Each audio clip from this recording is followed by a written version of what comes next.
Yes, so today I will be your host, your moderator, whatever you want to call it. Matt has got a little bit more of a backseat today. Babysitter. And like he said, this will be a roundtable chat with three of my dungeon masters. And we are primarily going to be focusing on one D&D and the three Unearthed Arcana documents that have came out since it was announced. I guess we can do kind of quick introductions first, and maybe just say what experience you've got with D&D and things of that nature. So, as for me, you are probably familiar with me from the Strixhaven game where I play Charlotte Briarsong, the Blade Singer Wizard. In terms of my D&D experience as a DM, has been very short. I ran a short shot for both Jack and Jordan here, but as a player, I've been playing since 2015, and in the last couple of years, kind of ramped up my interest and enthusiasm for the game. So yes, my DM experience is very little, and I'm sure these three are going to be more knowledgeable. So that's why it makes even more sense that I am the host today and the mediator. But yes, we'll throw it over to Jordan next. So yeah, just a quick intro about you and your experience as a player and a DM. Hi, I'm Jordan. I've been playing D&D for about a decade now. I've got stuck in the role of forever DM for a long time, but it's the way it happens. I The feel ya. first person to start the group gets stuck with it for however long. I took a year off of DMing last year and got to be just a player for a while. So I play in a personal campaign with Jack as our DM and Sammy as another player. And yeah, that's all I've got going on at the moment. Perfect, Jack. Hello, I'm Jack. So I'd be the relative newbie here. I started playing in the spring of 2017, and I started DMing during 2020. Um, so I currently DM a Descent into Avernus campaign with Jordan and Sam, and I also DM Curse of Strahd with the Fate of the Dice Twitch channel, though it's currently on hiatus until the 22nd. And finally, the man, the myth, Matthew. My old ass. Yeah. So I'm apparently the old grandfather in this group. Yeah. If you're here, most likely you know who I am already, but I am Matt from the channel below, RolePositiveGaming. I run D&D. I run a lot of D&D. I currently stream 3 campaigns. On Friday is the Pirates of the Glass Sea. Saturday is with Sammy for the Strixhaven School Days campaign. And the Monday night campaign is The Weight of Tears, which will be airing again tonight. We're back. So aside from those 3, I have 2 offline campaigns. So I'm currently running 5 campaigns. I have no life. I really don't do much else, apparently. But as you can tell, I take my dungeon mastering very seriously. I've been doing this for 42 years. So I've been around for 1 or 2 versions of Dungeons and Dragons. So I can be a bit opinionated because I've seen the evolution of the game, and I am one of those people that holds 4th edition in the same vein as Highlander 2. They shouldn't exist or be acknowledged. So yeah, that's me. I'm here. I like this little forum here, and I think I want to do more things like this. So I want to bring more dungeon masters on, more players, get more opinions, and just have more roundtables and talk shit out. Get other perspectives on how this game should be. So, Sammy, I give it back to you. Lead away. Take us down that rabbit hole. Nice. So like I said in the intro, we're going to be focusing on one D&D, and if you don't know, that is the kind of next iteration of D&D itself. Currently, we're on 5e. There was talks about it being called 5.5 or 6th edition. They're going with one D&D. They basically said that it's going to be, for all intents and purposes, backwards compatible with 5e. But since its announcement, there has been 3 Unearthed Arcana documents released. If you don't know what an Unearthed Arcana document is, it's basically a playtest document, an alpha document that they kind of put out there, and then they gather community feedback on whether it's good, whether it's bad, whether things need changed, etc. So that's what that is. And if you check the chat, I've put the link to all one D&D stuff there, so you can check that out and see these PDFs that we're going to talk about. There is 3. There's quite a lot of content to all of them. Basically, what we're going to be doing is we'll probably work through all of the first one in its entirety and kind of touch on things here and there with the second and third one. Just kind of see how we're getting on for time and things like that. But we can also transition into just some general D&D questions as well. So yeah, like I said, so the first Unearthed Arcana document is called Character Origins. And one of the big themes of your D&D character is what race it is. Now I say race because in the original UA for 1D&D, they called it race. And then I think as of the latest one, they've decided to call it species. So I'll probably flip-flop between the two names, but I'm referring to the same thing. And we will start with the good old human, as all of us are, and basically kind of what they've changed for the human. So from 5th edition, there was 2 types of humans, a normal human and a variant human. Basically, the normal human gained a +1 to all of its stats, and the variant human gained a +1 to 2 stats, as well as a free feat. Now, feats are a big thing that we'll be talking about today, but for now, they will be on the back burner. So the key things for this 1D&D human is that it gains access to a skill proficiency of your choice. It gains access to an ability called Resourceful, which means that you get a inspiration dice once per long rest, or once you've completed a long rest. And it gains access to the feature Versatile, which is basically giving you access to the skilled feat or a equivalent level 1 feat. And again, level 1 feat might sound a bit foreign if you've not read any of the D&D 1D&D stuff, but again, we'll touch on that later and kind of talk about what that means. But yes, those are the features that the human will be getting. Before I pass this on to anyone else to kind of discuss, I will say personally that I think this is all good stuff. It kind of speaks to the human as a race, as a species, but it still also gives you that free feat that I think most people played humans for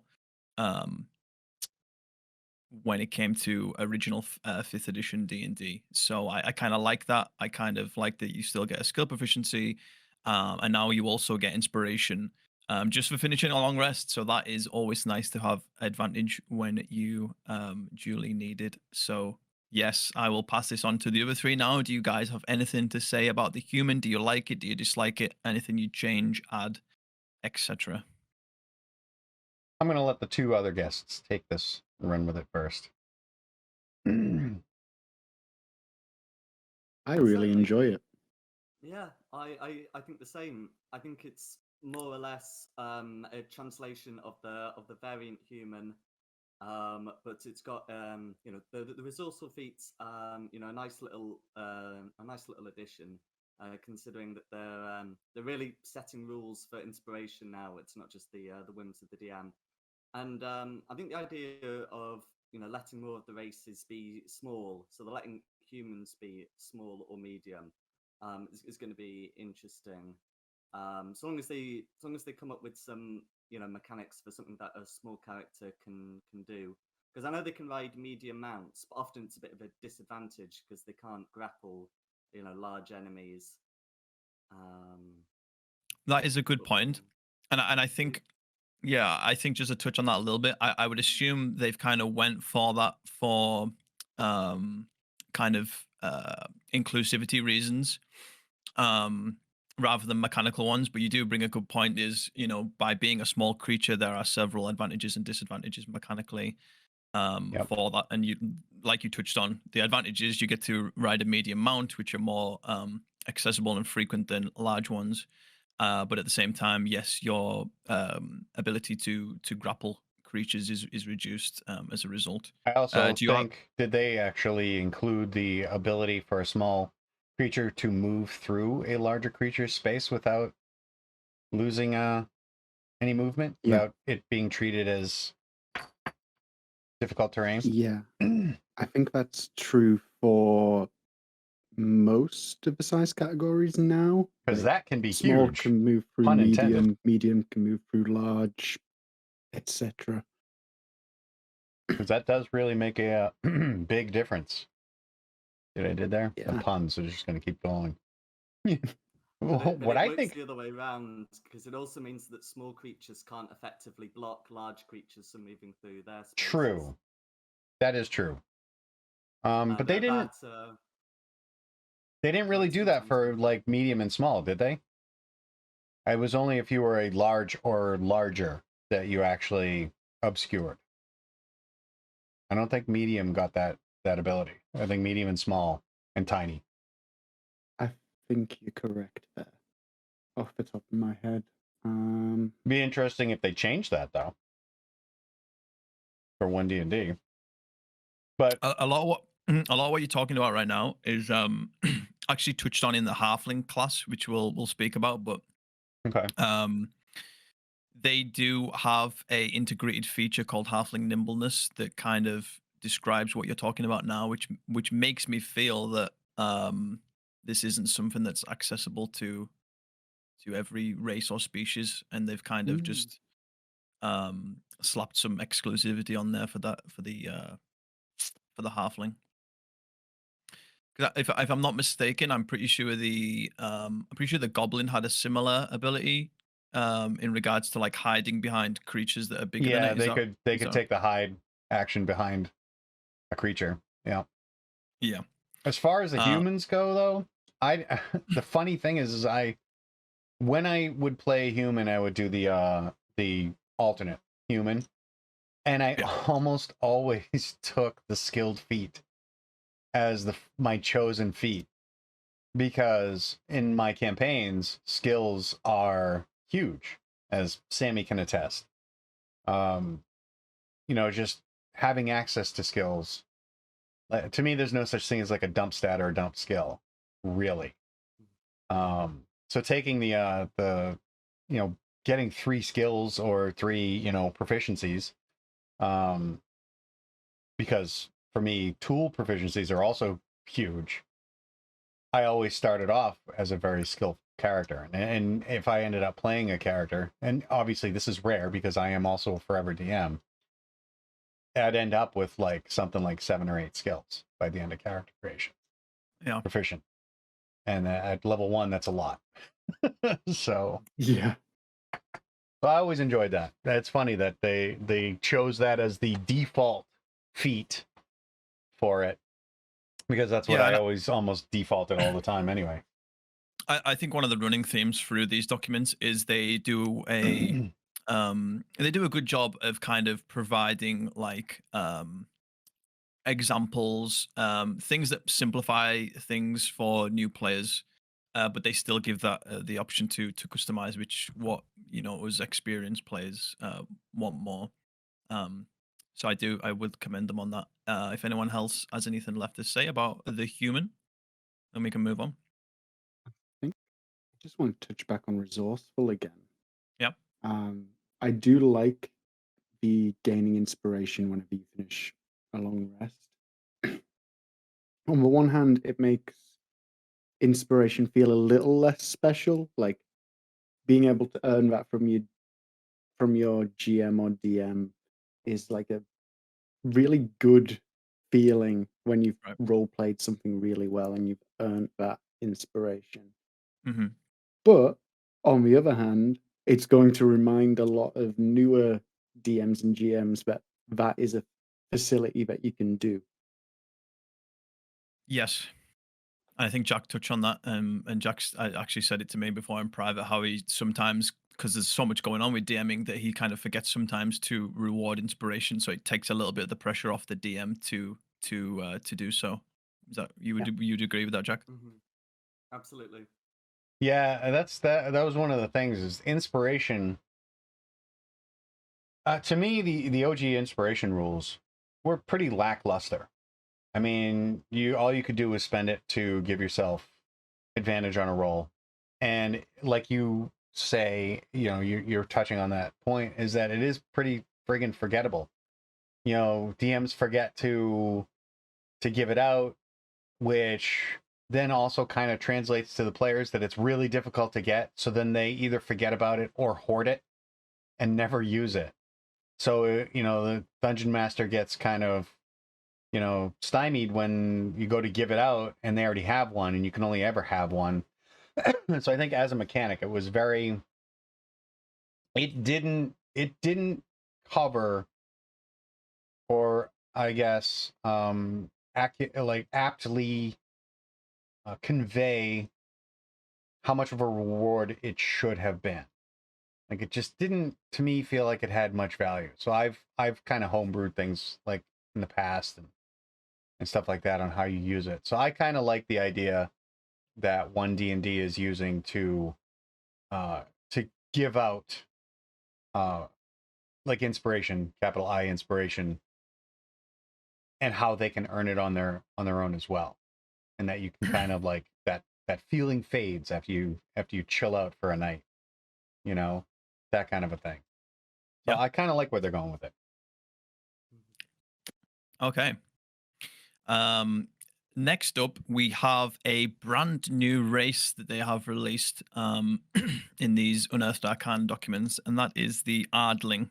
Now, if you've been keeping up to date with the documents, you'll know that they had some, we'll call it frosty feedback from the first Unearthed Arcana, and they made some adjustments in the third one. So to recap what that was, in the first UA document, they kind of portrayed them as these like celestial divine beings, and in a way they still are. But what people were saying was they kind of stepped on the toes of ASMR too much, and people were panicking, thinking they were just going to remove the ASMR altogether, and things of that nature. So what they've done is they've revised some of the stuff a little bit, and thematically, these are now kind of humans with bestial heads, albeit they are still celestial creatures. That's kind of the noob vibe that they've gave them, kind of grounded them in nature a little bit, and as a result, kind of took them away from all the things that make ASMR. So to kind of touch on some of these things, I didn't do this. I didn't do this with the human because the human obviously is an existing race and this is a new one. So just to recap, Ardlings have the same kind of height spans as you see with the humans. They can be small, they can be medium. Unlike humans, though, they have a 200-year lifespan, and like most creatures, they have a 30-foot movement speed. The first feature that they kind of describe is animal ancestry. And basically, what they do is they kind of give you 4 subcategories of animals, which are the climber, the flyer, the racer, and the swimmer. And then within those subcategories, they give you example animals that would kind of fit for those categories. And for the most part, it is pretty self-explanatory. The climber basically gets a climb speed. The flyer gets a flying speed, the racer gets to dash, and the swimmer gets to swim. There's a little bit more to it than that, and I'm sure some of the guys can touch on some of the more specifics when I throw it over to them.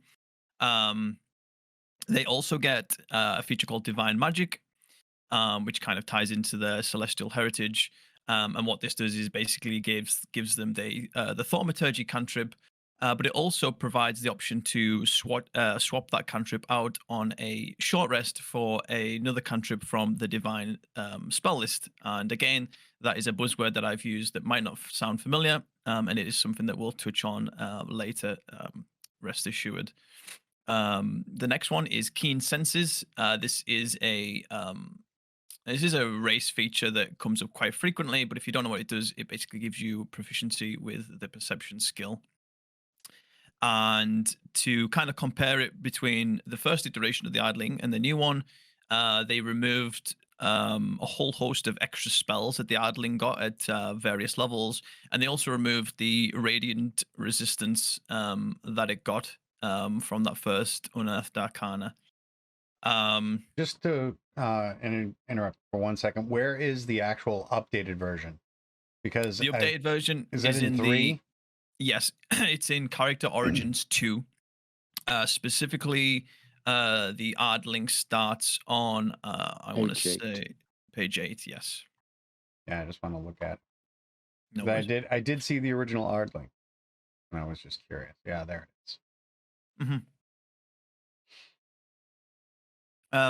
I personally like how the newer iteration is set up. It does. That was one of my worries. The kind of like, oh, is this like stepping on the Asimar too much? And now it kind of gives it its own spotlight, and it also provides kind of really cool creativity for races in general, because now you can just play a human that's like half animal, you know what I mean, and there's no restrictions on what that animal can be. It does give suggestions, but I think something like that, you could say, oh, I want to play X animal, and then the DM might say, okay, well, it would be a climber, or it would be a flyer, etc., and then you can kind of just work on the mechanics through that. So I like this. I don't have too much knowledge on how the balancing of the race has resulted from removing those extra spells and that radiant resistance. I'm sure that some of the other guys will be able to touch on that better than me, but I think thematically it's great. And there's some kind of really cool features and utility options that you get from playing an Ardling as well. So that's my 2 cents. And again, I'll throw it over to you three to add a little bit more. I'll actually run with this one. So I don't understand why they felt the need to add the Ardling, first and foremost. But I feel like they missed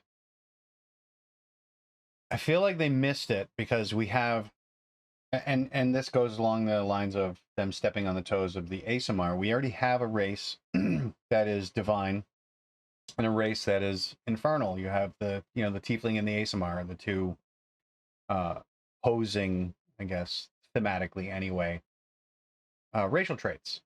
Why not create something, especially where you have these things being part animal? Why not have them be a part of the Feywild? Like literally have them be like Fey ancestry instead of celestial or infernal. Like, why not, take it in that direction? I mean, they already talk about the Beastlands, a plane of untamed beauty and wild nature. That's a big chunk of the Feywild. Like, it's already there. Like, why wouldn't you just use that? I can see it being an interesting thing. I'm not sure how exactly I will incorporate this into my world. That's not true. I could say that the Ardlings are actually just a holdover from the Age of Chaos in my own campaign setting, but I guess this kind of like, Sammy, this might actually just end up killing my Bexani race. It does at least one thing. It prevents me from having to create custom races for people on my world so that they could play a cute cat girl. That is true. But you kind of do get locked into this, like having to be like a divine being through that route, and some people might not want that flavor. So yeah.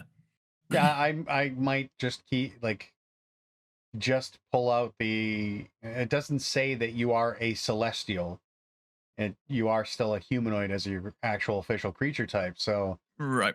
In my world, you just change the flavor of it, and they have different origins instead of coming from the celestial realm. Mhm. So yeah, that's my take on it. I'm on the fence, but it's not a no. Jack, your thoughts? So my thoughts were pretty similar, especially about the first Ardling release. So I believe they said that the intention was to create a celestial-ish race that had animal heads. So it was more like ancient Egyptian mythology rather than Judeo Christian um, religion. And and that's sort of fine, I guess. But if someone, if someone, one of my players came up to me and said, I wanna play someone with a celestial origin with an animal head, I'd just say play an Azamar and flavor is free. You want to have a crocodile head and call yourself a son of Sobek? Fine. And the first Ardling release didn't really seem to go too much beyond the DMG Azamar. The DMG Azamar had resistance to radiant damage. The DMG Azamar had a spell list, didn't have flight, but that's something that they've added. The third Ardling, sorry, the release of the Ardling that came with the third Unearthed Arcana, I feel is a bit more justified in that it at least feels different from the Azamar mechanically, and it's also not too close to the shifter either, which is the other thing you can do. You could end up accidentally remaking the shifter. So I Right. think the third Ardling release is the Ardling in the third Unearthed Arcana release is fine. But I don't have much more to. I'm not particularly excited about it. I just thought that the first was uninspired, and this new one is fine. Yeah. Yeah, I think that sums up a lot of my thoughts as well. But it does open up that it does make it so much easier for DMs to build those kinds of characters, to build those cat girls, essentially, like you said earlier. Um, and alongside that, it's a good jumping off point, but at the end of the day, as a DM, you can change the law. It's your game, it's your world. Make them fey, make them just be a naturally occurring element of whatever your setting is. Um, but I like the mechanics so far. I do like the glide rather than having like level 1 flight. Right. I do like the glide of the flyer. I feel like that's a more comfortable balance in my eyes. I think that works kind of thematically as well, because a lot of these animals that it does list are, quite smaller creatures. So it's not like you have like a dragonborn wings or anything like that where you can just fly for like 10 minutes. I think it kind of does reflect the thematics of the race a little bit through that as well. So yeah, I would agree. Well, the Dragonborn wings, didn't they actually explain it that the Dragonborn flight isn't actually with wings, but it's using their breath weapon or the power of their breath weapon? Which I don't know about that. That's a little weird. Well, the Dragonborn They're, is next, so don't get too excited. I'm just saying and they're, they're just rocket jumping like in yeah, TF2. literally. That's exactly what it is. It really I've is. got I've got the third UA, and it says channel the magical energy of your dragon ancestry, and then it says the energy appears to be the same as the breath weapon. So it's not the breath weapon does it, but they're coming from the same place. Right, exactly. So, I mean, you can Yeah. describe how it looks, however, like, if you're a red Oh no, that's dragonborn, you're worse. That flying, means you're they've like got wreathed in fire, or I don't know. I've just realised that's worse. It means they're flying through the power of farts. Yeah. Yes, that is true. I just Ah. wanted to kind of address something like one of the comments is Igor the Vicious.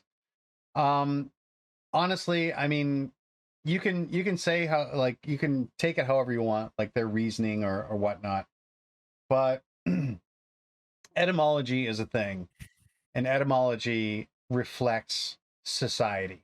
The words that we use, the language that we use, and how we use them are constantly evolving. That is why you can look at a word today and you can say it has roots in this, because people change how they think, what is acceptable and what isn't.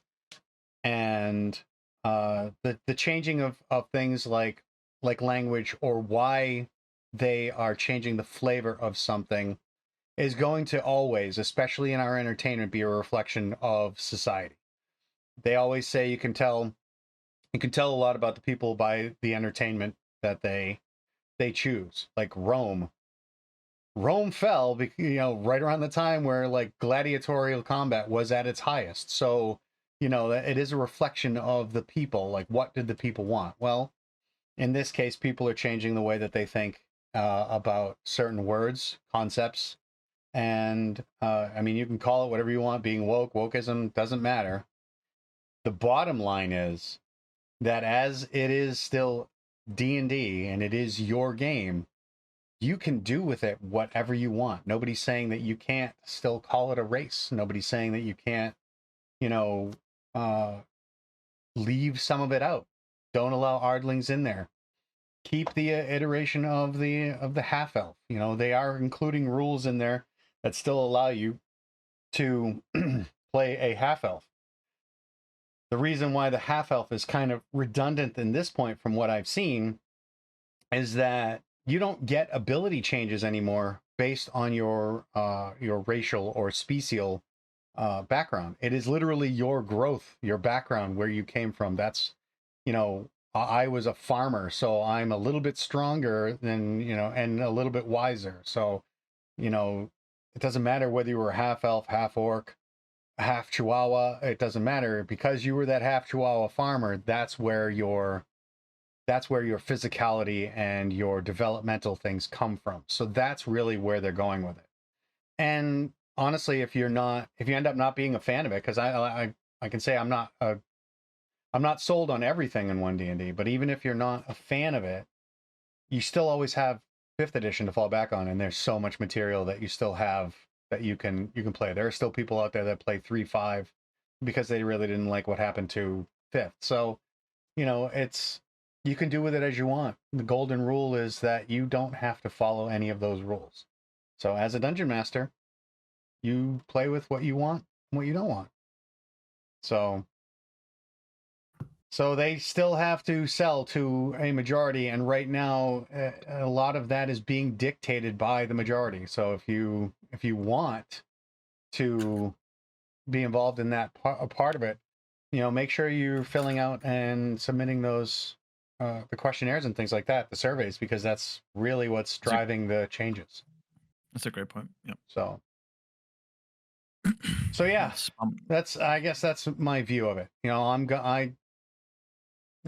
Irrespective of what anybody else thinks the agenda is for WotC, I'm going to take my favorite game and I'm going to do with it as I please, as I always have for the past 42 years. So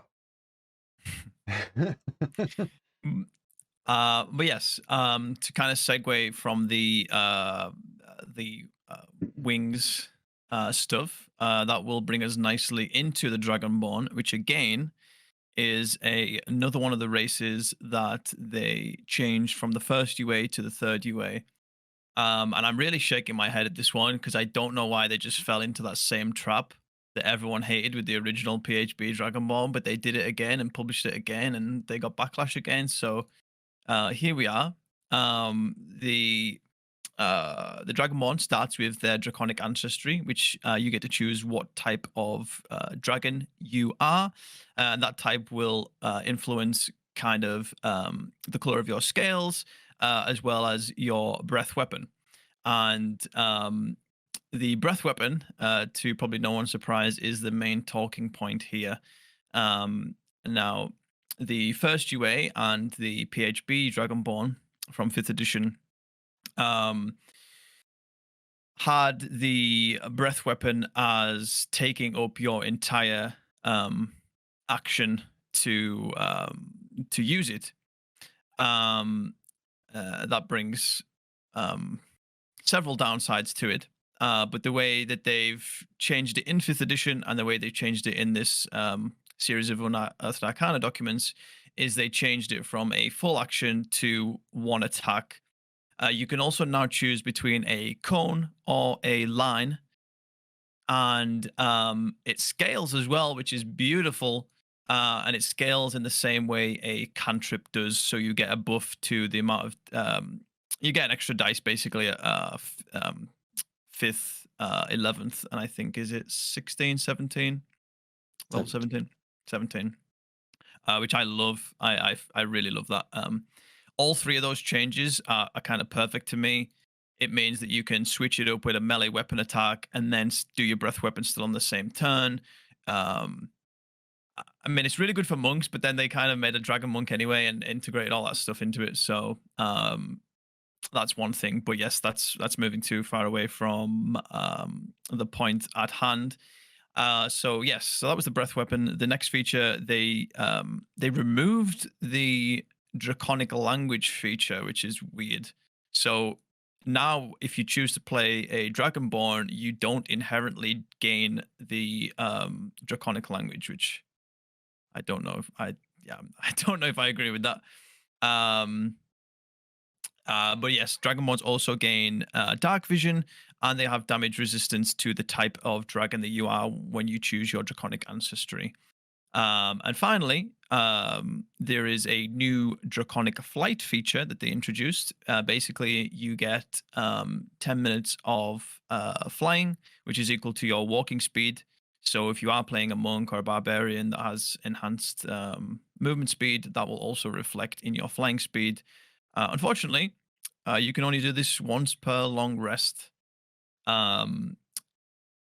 So just to recap that, I'm really glad that they made these changes. It just baffles me that they didn't just make this this new iteration the original iteration. Because I think everyone and their mothers hated the PHB Dragonborn, and they, for all intents and purposes, replicated it again. I don't know about the draconic language thing. I feel like you should just inherently know that. However, they've made languages a lot more accessible, so you can still probably pick up that draconic language if you wanted, which you probably did if you were playing a dragonborn. Dark vision is always good. Damage resistance is nice, and even though the flight is a bit restrictive, it does give you some kind of good utility, and you probably make use of that. I would say, kind of every day. I would say you're probably going to use that feature. So yeah, I like the Dragonborn. I'm just I'm just kind of baffled with Wizards of the Coast on this one. But we'll start with Jack this time. Jack, what are your thoughts and feelings on the Dragonborn? Yeah, so I agree. The the breath weapon change in the first or in the second release has been welcome. Probably wouldn't mind an action breath weapon so much of it at will, but there's no way they're doing that.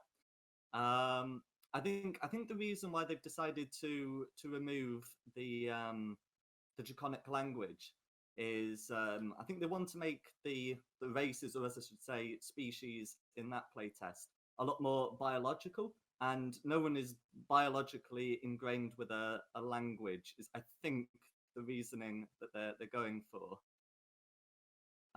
With not giving them, the language of dragons.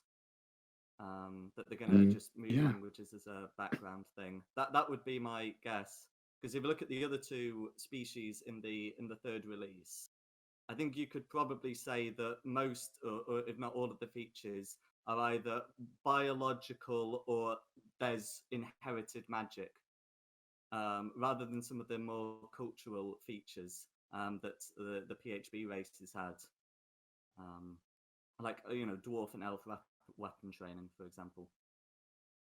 So I think that's probably why they removed the language. But overall, I do like the new Dragonborn.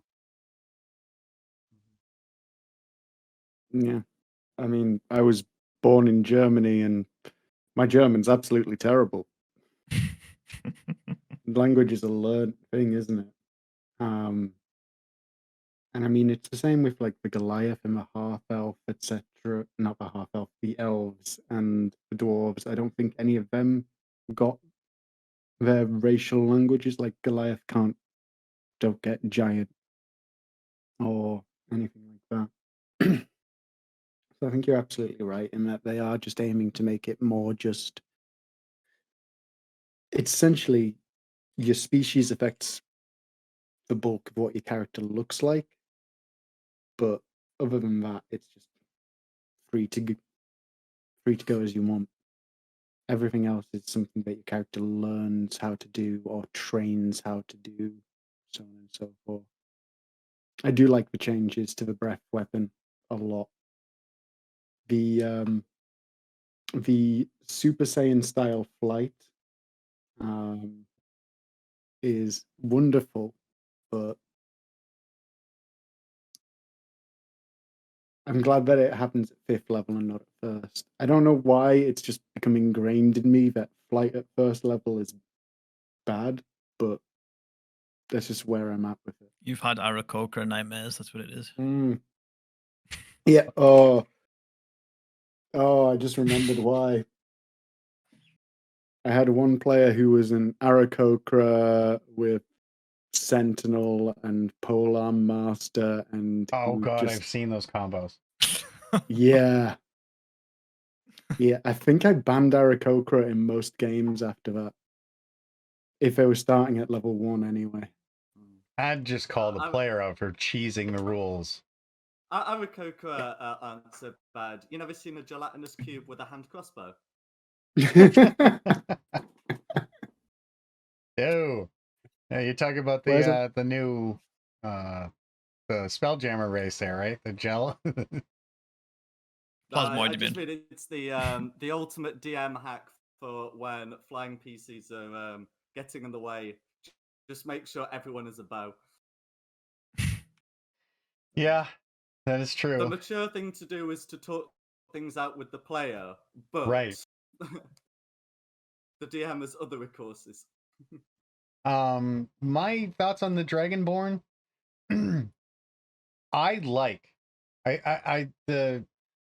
I was always disappointed because I always liked the Dragonborn. The original iteration of the Dragonborn, the breath weapon, it was beyond like level 2. It just became a party trick that you never used. You never actually used your breath weapon in combat. The fact that it scales now makes it actually a viable choice. And the other thing, like, the big thing in my campaigns, environment plays a big role in any of my combats, in that if you are creative enough, I will allow you to create scenarios that will give you a benefit or inflict some kind of a penalty or impediment on enemies based on what you do. Like if you wanted to use your fire breath weapon to like set a door like on fire, you close a door and you're trying to get people not to come through, and you use your breath weapon to set that door on fire. That's a viable legit impediment that I would use in game and probably throw an inspiration at somebody for. So the fact that it can actually be used in combat now effectively is very cool. The Draconic Flight, this is still basically beta test, so hopefully they'll change that, because again, Magical Fart Flight is just like Jack said, just not. It just kind of breaks my immersion a little bit, especially when you're talking about a draconic race. And I know that is exactly why they're getting rid of like racial languages and things like that, because they are really going a long way to separate your species from your upbringing, so that your species really just defines what you are physically. Your upbringing defines more of who you are. Yeah, the nullifying stereotypes, basically. Exactly. So like Jordan said, started in Germany, really can't speak much German. It's all in your, what shapes you, not what shape you are. So, but yeah, I like what they've done to the Dragonborn. The Goliath now, because we're going to be moving on to that next. I'll let you run with that because that's I have thoughts. That's he did some interesting changes with the Goliath too. Take it away, Sammy. Anything else to add? The two of you?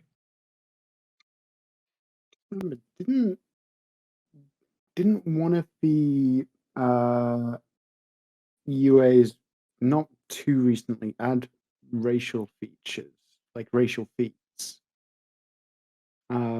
It was before the 1D&D stuff started coming out, and I think there was one for Dragonborn that gave them. Xanathar's had some, yeah. Oh, you're talking like Gift of the Gem Dragon and things like that? No, racial feat. So being able to take a feat. There's one here for Dragonborn, which is Dragon Wings. You spout draconic wings. With your wings, you have a flying speed of 20 feet if you aren't wearing heavy armor and aren't exceeding your carrying capacity. Mm-hmm. Is that in Fizzbins? So that is in. It might be in Fizzbins. It does exist. I pulled it out of a UA feats for races. Yeah. I'm wondering why they didn't, because I think with the addition of the Gem Dragons, they had Gem Dragonborn. I wonder why they're excluding it in this. I think it's to make it. I guess it's to try and make it more compatible with the PHB ones. I guess, although I don't think any of the updated versions though are any compatible with the PHB versions anymore. Like they've so dramatically changed it, just in general. I can tell you the reason. It's marketing, because 1D&D is still going to be compatible with all of the existing 5th edition documents, with some changes made throughout to match like the new species stuff. They haven't given us gem dragons in this UA or in the 1D&D PHB when that comes out, because they'll still be able to sell Fizzbands. Probably. But as long as the Fizzbands versions or editions still play into, and I think they actually kind of do. I mean, it would be easy enough to add. I mean, it literally would just be a matter of determining your ancestry, which really just tells you what damage type you had. And they had like, the Gem Dragons had things like force and psychic damage as damage types, which I think are cool, So yeah, and I think thunder damage. I think they had thunder damage because one of them can do sound. I think. I can't remember which were which, but they added thunder, radiant, necrotic, psychic, and force. Yeah, which I think is pretty damn cool. I think they should definitely do something like that. Yeah, which I think means all types got represented except for slashing, bludgeoning, and piercing damage. Okay. All right. So that concludes Dragonborn. And the next one, I'm just going through the original UA document here. So we will get to Goliath, but that'll be later on. The next one is the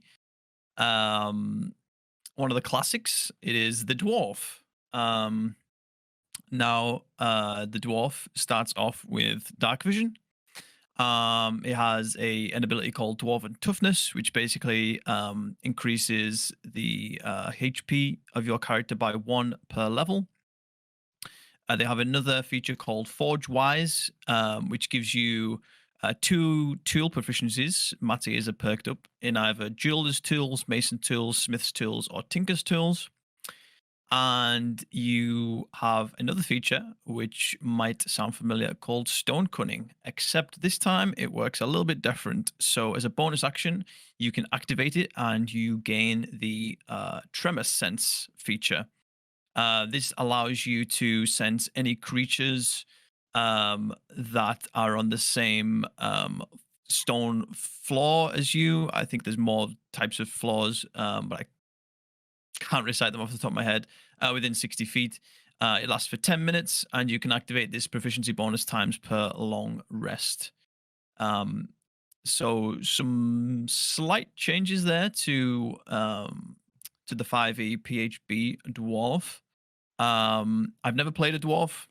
I've never had really. Oh no, that's a lie. That's a lie. I played a dwarf in one of Jordan's one shots. I played a armor artificer, but I've never played a dwarf in a long campaign, so I can't really speak too much on this from personal experience. But I do like that tremor sense feature. I think that can be like really clutch in certain situations. And if you're playing in someone's game who does promote the uses of tool proficiencies, like in Matt's game, I know Jack does a lot of stuff with tool proficiencies as well. Getting 2 extra tool proficiencies there are really good, especially like how often things like Smith's tools and Tinker's tools come up. And I guess the extra HP is always nice. Especially if you want to play a dwarf that has maybe and you play them as a character with like a d6 hit dice, that'll obviously help your survivability a little bit more. And dark vision is always nice. So yep, I'll make this an open lobby again. Any thoughts and features on this one? Because I'm sure you guys can provide a bit more insight than what I can on the dwarf. Yeah, so I was going to start with Dwarven Resilience. You might not notice it, but it's not an exact copy of the PHBs. So it says you're resistant to poison damage, and then it also says you have advantage on saving those to make to avoid or end the poison condition on yourself. Whereas the player's handbook just says you have advantage on saves against poison. I've got the exact wording in front of me in the book. And in some ways, it's good because it explains exactly what it's meant by. I mean, what exactly does it mean? Advantage at saving throws against poison. I mean, that's quite a wide thing, and because there's the poison condition, there's poison damage, and the two are not the same. And then of course there are natural poisons, and there's magic poison, and all the rest of it. So I think it's good that 1D&D is clearly stated what they mean with their advantage. On the other hand, I do think it's probably a bit of a nerf compared to the player's handbook, because there's a lot of there's a lot of effects that allow a player to make a save against poison that don't apply the poisoned condition. So, for example, the cantrip poison spray, that doesn't apply poisoned. The cantrip infestation, that applies poison damage, but no poisoned condition. And then, of course, there's the Green Dragon's breath weapon, or the Green Dragonborn's breath weapon, neither of which, I believe, apply the poison condition. So it's a bit of a nerf, but at least it's a better wording, which I appreciate. That's a good point. Yeah. Anyone else want to add? Yeah.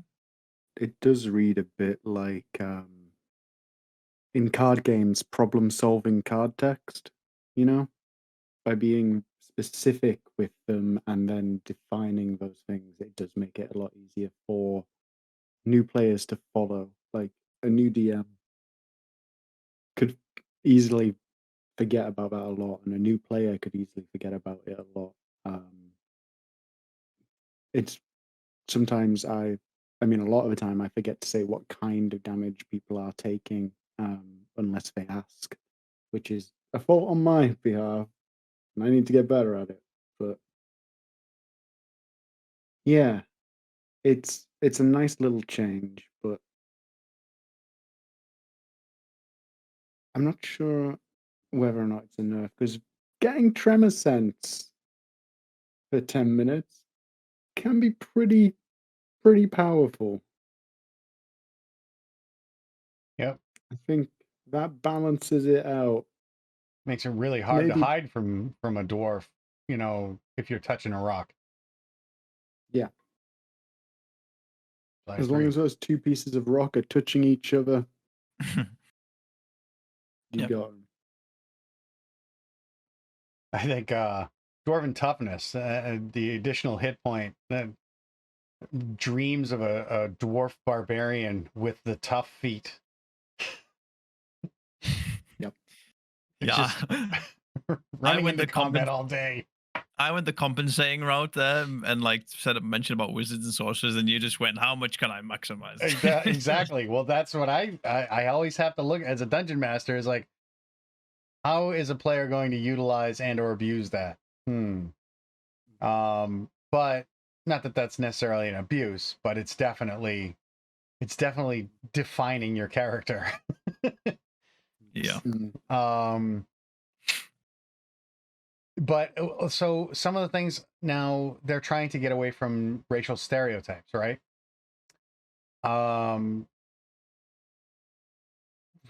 Forge wise, I don't think that really helps, because you're now saying that all dwarves are, and they're making it a divine thing. So if you're not going to give, like, genetic memory to a dragonborn to understand the draconic language, why would you bring in like the divine creator, which could be so very different for every species? Like, are there other species out there that are touched by divinity like that? I don't know that I necessarily agree with the Mason's tools, maybe creating some kind of an option, like in addition to a background thing you get to, maybe that they have like an aptitude. I don't know. But it's definitely creating a racial stereotype. All dwarves are clearly Scottish and they all work a forge. It's like really just kind of, you know what I mean? Everyone's everyone's a Gimli. So they seem to have realized that dwarves aren't birthed from the womb or hewn from the rock or whatever, with the ability to competently wield battle axe, hand axe, light hammer, war hammer, whilst wearing light and medium armor, which the mountain dwarves were.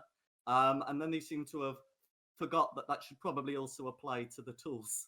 Yeah, exactly. And then they've and then clearly someone in the editing process has maybe realized that, and then hastily added, Moradin said so.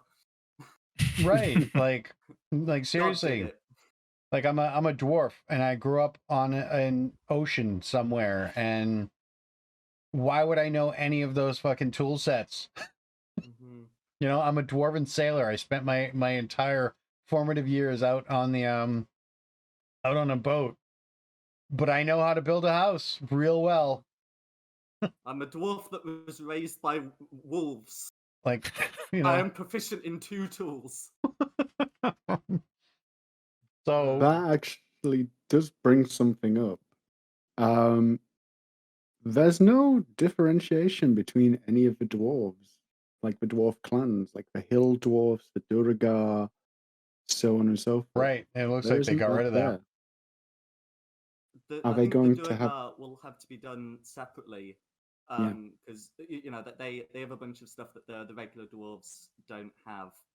All of their advantage on saving throws against whatever the mind flayers did to them. But yeah. That forge wise thing, it leaves a bad taste in my mouth, because it automatically implies that all dwarves follow the same god, and that one god gives them these gifts. And I think it would suck for me to just take that away from somebody that wants to play a dwarf, especially for that reason. I think it should be just as ambiguous as the rest of the special options.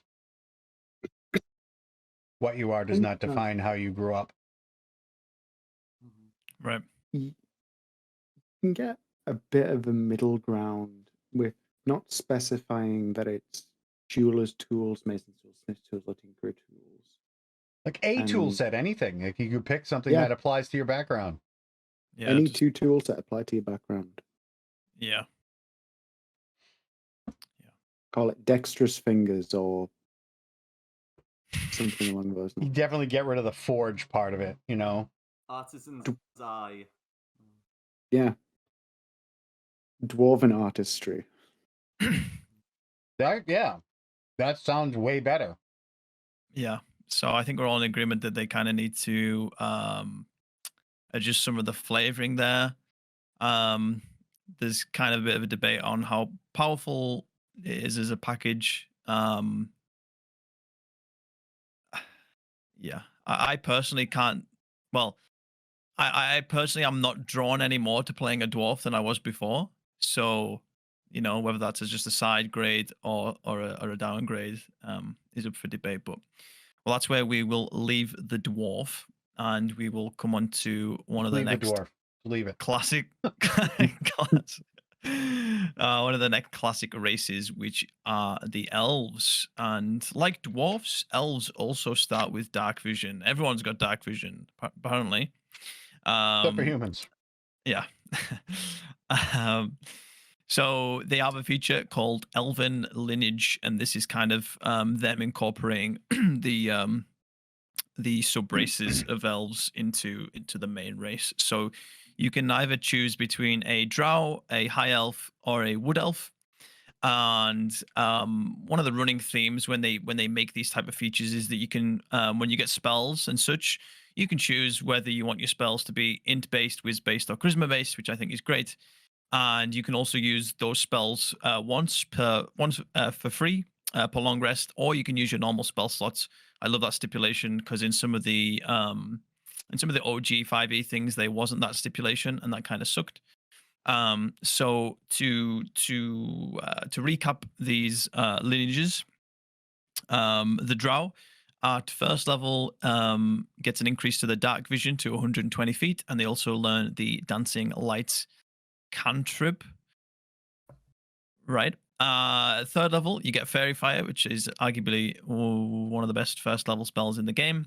And at fifth level, you gain Darkness. Again, another really good spell. So the draw's looking pretty nice there. The High Elf, they get to know the Prestidigitation cantrip. And they have the stipulation like the Ardling, where they can replace this cantrip once per long rest. This time you can replace it with a cantrip from the arcane spell list as opposed to the divine one with the Ardling. At third level, you get Detect Magic. Everyone needs that. And at fifth level, you get Misty Step. Again, probably one of the best second level spells that you can get in the game. So those are great options there. And finally, the Wood Elf, they gain an increase to their speed to 35 feet.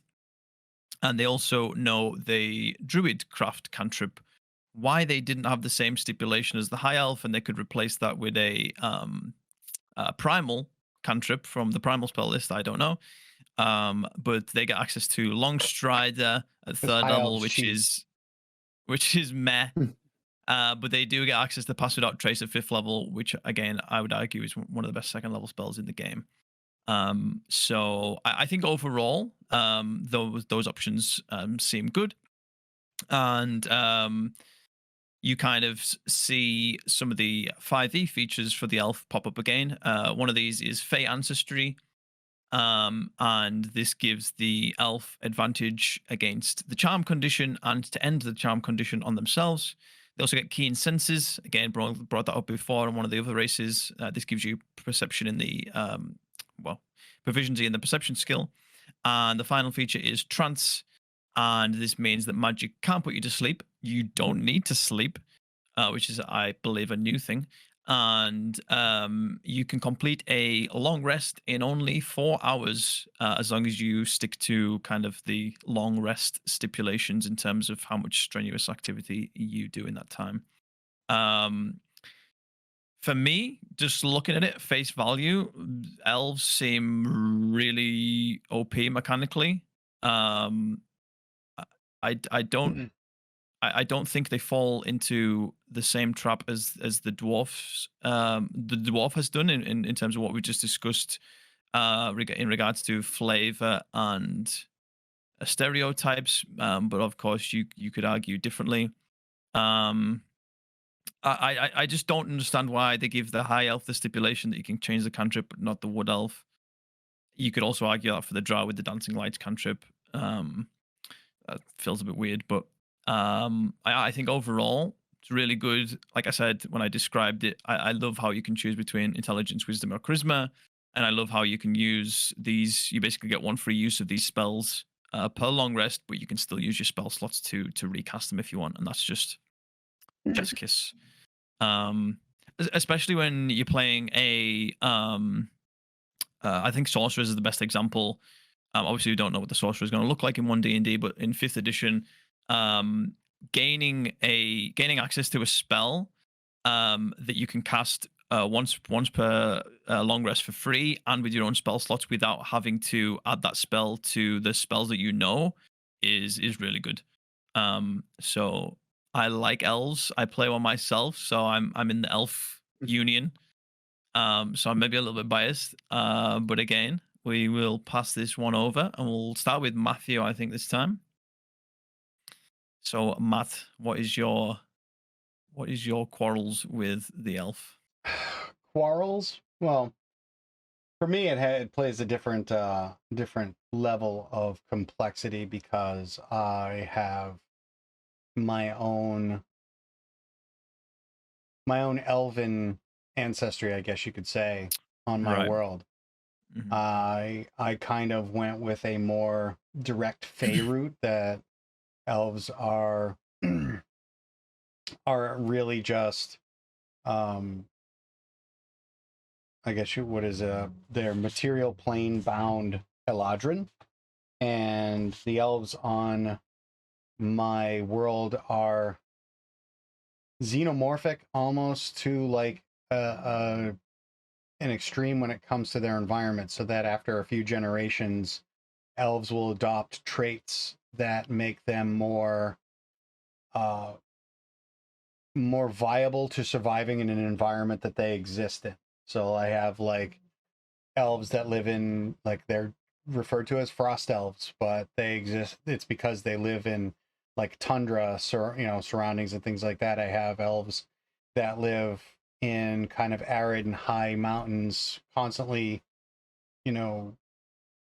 touched by the sun, so they have a very distinct look and flavor about them. And they're all based off of the high elf, but I created my own separate thing for each one of them. So uh, I'm okay with this. I don't know that I'll necessarily change the way my elves work on my world.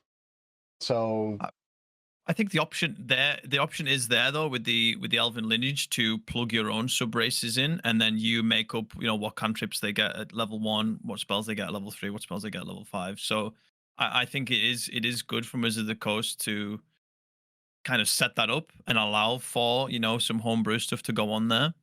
But I definitely see the point that you're making.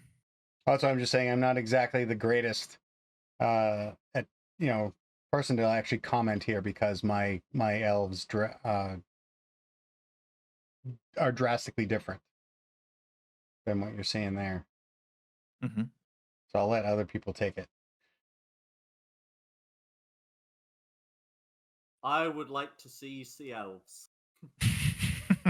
They always get left out. But I think in terms of the changes that they've been, that have been made, I think they're all right.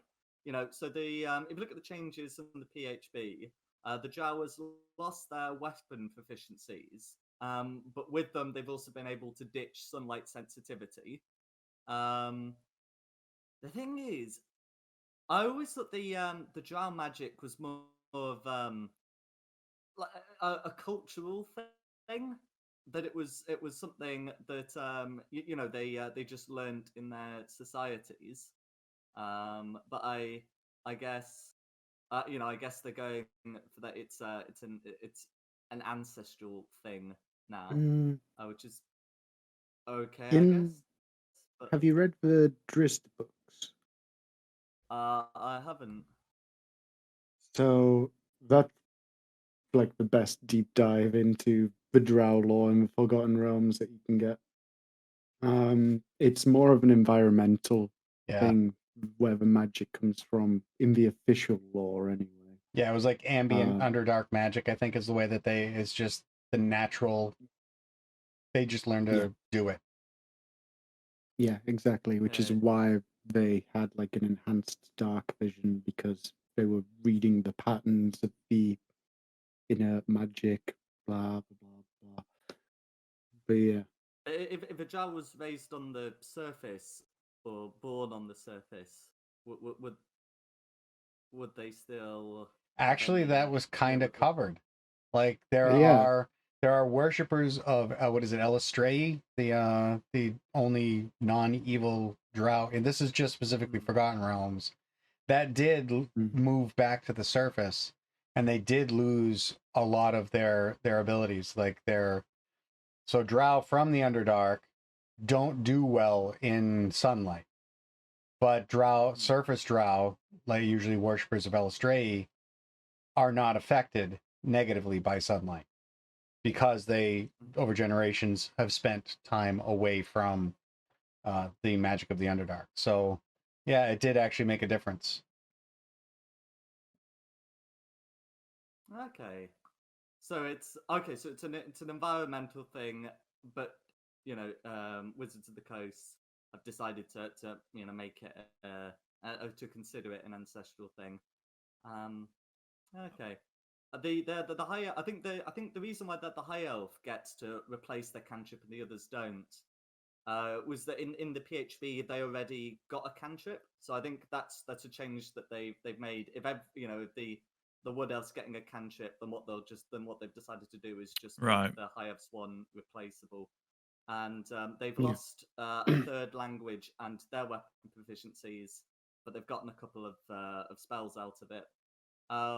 Regarding detect magic, um, there's like a later. I don't think it's in the first Unearthed Arcana. I think it's in the third one that they've said that if you know a spell that's a ritual, you can cast it as a ritual. And I presume that would apply to the High Elves detect magic. Um,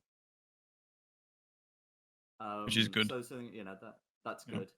Mm, Meanwhile, the wood elf they've lost their ability that lets them hide if they're lightly obscured by weather effects like heavy rain. Is that Mask of the They've also Wild? lost their and they've Yeah. also lost their weapon proficiencies, but they've gained effectively whatever that wood elf feat was called in Xanathar's guide. Was it just wood elf magic? think Yeah, so. I think. Um, Yeah, I think so. yeah, I'm not fond of the druid craft cantrip. I'm afraid. I think I don't know. It's just not as good as prestidigitation in my opinion. But I guess that's the one they've gone for. Yeah, It's yeah, it's alright. I imagine if you could change that to a different primal cantrip, I imagine a good amount of people would. But there we go. That's the one they've given. I think overall the elves haven't had that much change. Although I do like that they've clarified what the trance actually does. That it mm, is a long rest in 4 hours and not a long rest in 8 hours, but you only have to sleep for 4, which I think was what the PHB did. I think so. Yeah, so I like overall they haven't changed that much, but I think some of the changes have been interesting. Probably a good thing that they got rid of the weapon proficiencies for the same reason as for the dwarves. Yeah, Yeah, it's a common theme. Yeah. Anything else, that yeah, Jordan? that's yeah. um, just that I think the reason that comes to mind with why they've given the high elves the ability to change the cantrip and not the drow and wood elves is because the drow and wood elves get different level 1 bonuses as well. The drows get the enhanced dark vision of 120 feet, and the wood elves get that extra 5 feet of movement. Mm-hmm. So to balance that out, the high elves don't get anything else, but they can change it to any of the arcane cantrips. Yeah, I see that too. Mhm. That's a good point. I think the point, like, one of the common themes that we're kind of seeing at this point is, and it's obviously a problem that Wizards of the Coast have got in general, is, you know, how do you move away from these racial stereotypes while still being able to diversify the features and abilities of these races so it doesn't get too bland and mundane. And I guess that is a big, you know, a big thing to overcome, and something that they need to still work on before the official release. But um I've just noticed. I know, obviously we're not even finished the talking through the races, and it's a common theme that's came up. So I did want to make that point. Next up, we have the gnome again. The gnome has dark vision. It has a feature called Gnomish Cunning, which is a carbon copy of what it had in the Player's Handbook for 5th edition, which is you have advantage on all wisdom, intelligence, and charisma saving throws. I don't know, actually. I say carbon copy, and I don't know. I think you'll be able to confirm this, probably, Jack. Was it previously in regards to magic, and now it's just any, or am I making that up? It was regarding, I think it was spells and magical effects. I'm getting the words up now, but the ones that seem familiar to me was spells or magical effects. Right, that makes sense. And because they've just clarified what a magical effect is now. Oh, it's just as against magic. So that's even less helpful. The PHB's one. Right. Whereas this one, it's all intelligence, wisdom, and charisma saving throws in general. So that's a big buff. Yeah, that's huge. I feel like that makes the gnome a really favorable race to choose if you are building mechanically. But to carry on, they have the gnomish lineage, which is obviously similar to the elvish one and other ones we've seen so far. This time you get to choose between whether you're a forest gnome or a rock gnome. The forest gnomes gain the minor illusion cantrip and can cast speak with animals.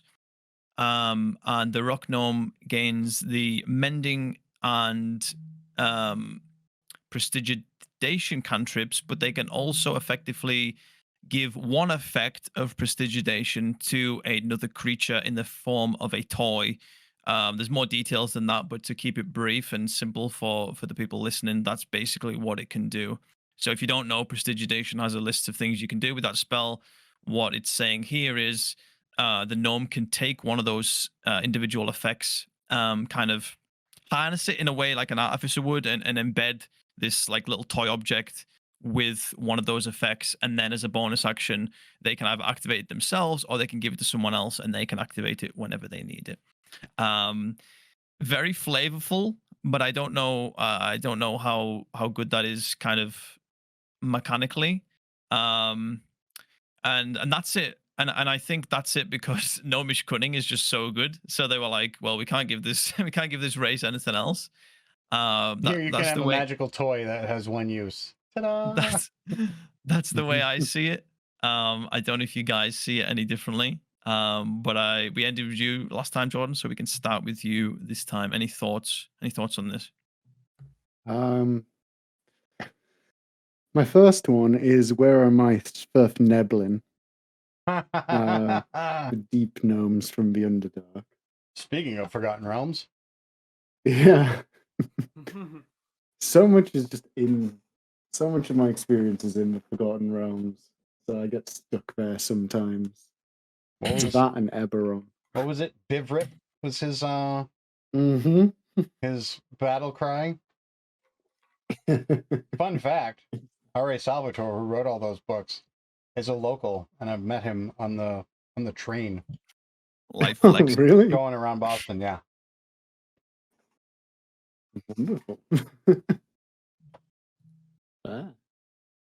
I do want to kind of not to push things a little bit, but I do want to get through these races before the midway break. So unless you got anything pressing to say about this, we'll just keep it brief. I don't. Gnomish Cunning is so strong. Yeah, it's definitely like we gave them this amazing option. Well, shit, we kind of blew the budget on this one option. Let's give them a toy. They can make a toy. Mm. Well, I mean, they could forest gnomes could already speak with beasts, but now they do it a spell and they don't do it all the time, which I guess is fine. Druids have to go through this process of learning a spell. The last thing they want is like the gnome fighter to just go at will. I didn't hear that. sort of- That must have been Oh, too my high mic pitched. didn't pick it up. Yeah. Oh, well, that was my gnome voice. You all missed it because my mic filters out bad noises. You'll have to My you have to mic record filters it. out cringe. You'll have to record it and put it in the Discord for everyone later. I'm joking. That's awesome. I'm joking. It's probably for the best. And then the rot gnome, they just changed some things. I think the rot gnome's fine. Yeah. The gnome is fine. I think like having advantage in all three of those with saving throws, and then you combine that with a class that's maybe proficient in either a combination of strength, dex, or con, and you're really covering like a lot of bases there. Then you could take like resilient, the one that isn't touched, later on, and you're kind of sitting pretty in the city. That's a fucking mage slayer right there. That's if you want to Mm-hmm. make something that can go up against a spellcaster. There you go. You create something that is proficient in two of the other saving throws, and then you have advantage in the other ones, and then all right, anything that can cast a spell, I'm gonna end that. Yeah, that's what you end up with. We're gonna be running Tomb of Annihilation. Last boss being a Serac. I'm playing a gnome. Yep. Just have an entire party of gnomes. Yeah. All right, moving on. We have one of the races we kind of touched on earlier a little bit, which is the halfling. This, like the human, is one of the races that doesn't have dark vision. Its first feature is called Brave, and this gives you advantage against the fright condition and advantage to try and end the fright condition on yourself. This is similar to the elves' Fey ancestry, but theirs is specific to charm, whereas this is to fright. They get what I was talking about before, which is halfling nimbleness. This gives them the ability to move through larger sized creatures as if they weren't there. They maintain the luck feat, which allows them to, not feat, feature, which allows them to re-roll ones. And if you didn't know, you can do this as many times as you want. And finally, they have the feature Naturally Stealthy, which gives them proficiency in stealth. That should have been called Sneaky Git. I'm sorry. It's a halfling you're talking about. It should have been Sneaky Git. Sneaky Git. I like that. Final comments from me on this. It does feel like a little bit like the gnome, where they've got like one really powerful feature. For the halfling, it's obviously the luck feature. Being able to reroll ones is really good. But I do think proficiency in stealth or just stealth in general is a skill that kind of comes up more than some of the others. Advantage against fright, okay. Especially early levels. Later levels, you might have a paladin on your team that can kind of stop that anyway. And I think we're gonna have to go over the rules on this kind of moving through other creatures, but I think that will decide how good or how bad the halfling nimbleness is. But again, to try and keep it short and sweet, does anyone have anything really significant, pressing they want to bring up in regards to the halfling? Oh, one thing I will say is I noticed that with the halflings, anti-frightening, and the elves anti-charming, and the dwarves anti-poison, they have been very good to specify that it's not just to avoid the initial condition; it's also to end it. Previously, it was a bit like, if you failed your wisdom save, where is your courage now? It never actually helped you end the effect, and now it does, which is good. That's a good detail. Yeah. Yeah, I agree. I don't see that there was a whole lot that was changed for the halflings.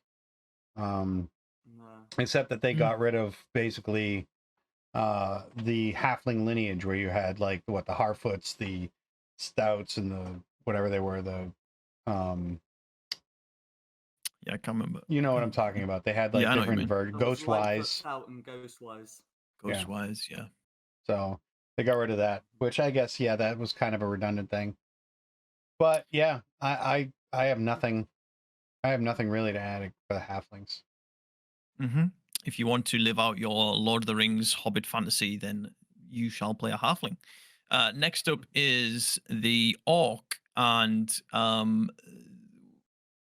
one of the things we're going to touch on is how they've removed half races, and you'll see this in Testament with the orc, because they've kind of combined some of the half orc things into their kit. But it is one of these races that does have dark vision. They have a feature called Adrenaline Rush, which means that they can bonus action dash, but not only that, they gain temporary HP when they do so, equal to their proficiency bonus, and they can use this feature proficiency bonus times per long rest. If you've noticed anything with 5e recently, especially these UA documents, is they love proficiency bonus times per long rest. I think the general consensus is people like that as well. They also have a feature called Powerful Build. You've probably seen this on some of the more niche races. I think the Centaur gets it as well. It basically means that you can lift one size. Goliath as well. You can lift one size larger than what you normally would when it comes to things you're carrying. And then they get Relentless Endurance, which was a half orc feature that I loved in Jack's Curse of Strahd campaign, because I played a half orc, and this kept me alive so many times. I think out of just racial features in general, this is one of my favorites. So if you don't know, if you are dropped to 0 hit points but not killed outright, don't say anything, Matt, aka the power word kill spell, then you will automatically be put to 1 HP instead, so you can keep going. Again, this is a feature that is limited by proficiency bonus times per long rest. But realistically, I don't know how often that's going to come up, so I think that's fine. And I really love that. I really love that feature. I think it's great, especially if you combine it with what's the other half orc one, Jack? The feat that you can take. That I Is it like Savage Attacker or something? Or is... What did I take on Grim? Because I took it on Grimjaw, and it like basically lets you make an attack as a reaction when you would. I don't know if it's. That's the. Oh, I forgot what the feat is called. I'm trying to bring it up now. Hold on. On my Xanathos guide is. Where is it? There. Orcish Fury. That's it. That was it. Oh, that's perfect, because that's a. I'll say so. Orcish Fury. It does 3 things, but the third one, immediately after you use your Relentless Endurance trait, you can use a reaction to make 1 weapon attack, and the flavor of doing that in like combat, as well as like how good it is mechanically, is just chef's kiss, because it's like, I'm not fucking dying. I've got 1 last hit in me before you knock me down. And I would always, Jack in the test to this, but I would always Divine Smite on that attack, because it's like, it's a last hurrah. And even if you don't crit, you just got to do it. Gotta go hard. So yes, I am definitely a member of the Orc fan club, the Orcs Union. I like what it's packing here. Nothing like too OP, like the luck feat or the gnomish cunning, but I think some just good general features all round. Powerful build is what it is. That's probably not going to come up that often, but it might be clutch when it does. Yeah, and I'll throw that one to you guys for some quick thoughts. I have one thought. Because the orc is also a monster. Like the orc is a monster with the where the half orc was the race. And is this now what we're looking at for all orcs? Well, it says humanoid on the creature type I'm looking at. Well, yeah, a orc is a humanoid. The monster is a version, like in the monster manual. An orc is a humanoid. I see what you're saying. The generic orc stat block will change as well. Yeah, right. That's what I'm saying. If that's the case, orcs just got more beefy. As a that should definitely increase their challenge rating. If an orc can has the relentless endurance, makes those combats with your lowly orcs a lot different. Yeah, because you pretty much have to kill them twice. Yeah, although they might do the thing they did with boars, which also have a relentless trait that only kicks in if the I think it's if the damage is less than a certain amount. Well, So what is it that you die? What is the rule if you die outright? If you take twice half your hit points or something like that, or like twice. If you end up on like negative your hit points, Yeah, an so- attack would do that. Yeah. So if you had like 50 HP and you hit with 100 damage, you just die. right. So when you're dealing like with a shitload of damage, normally, then yeah, that negates the orc's trait. But when you're a level 1 to 3 party, you're not doing that outright to orcs. At least not yet. So that makes them a tougher early challenge rating monster, if that is the case. This is true, but which book is it that added the monstrous races? Because we've had orc as a playable race for a while.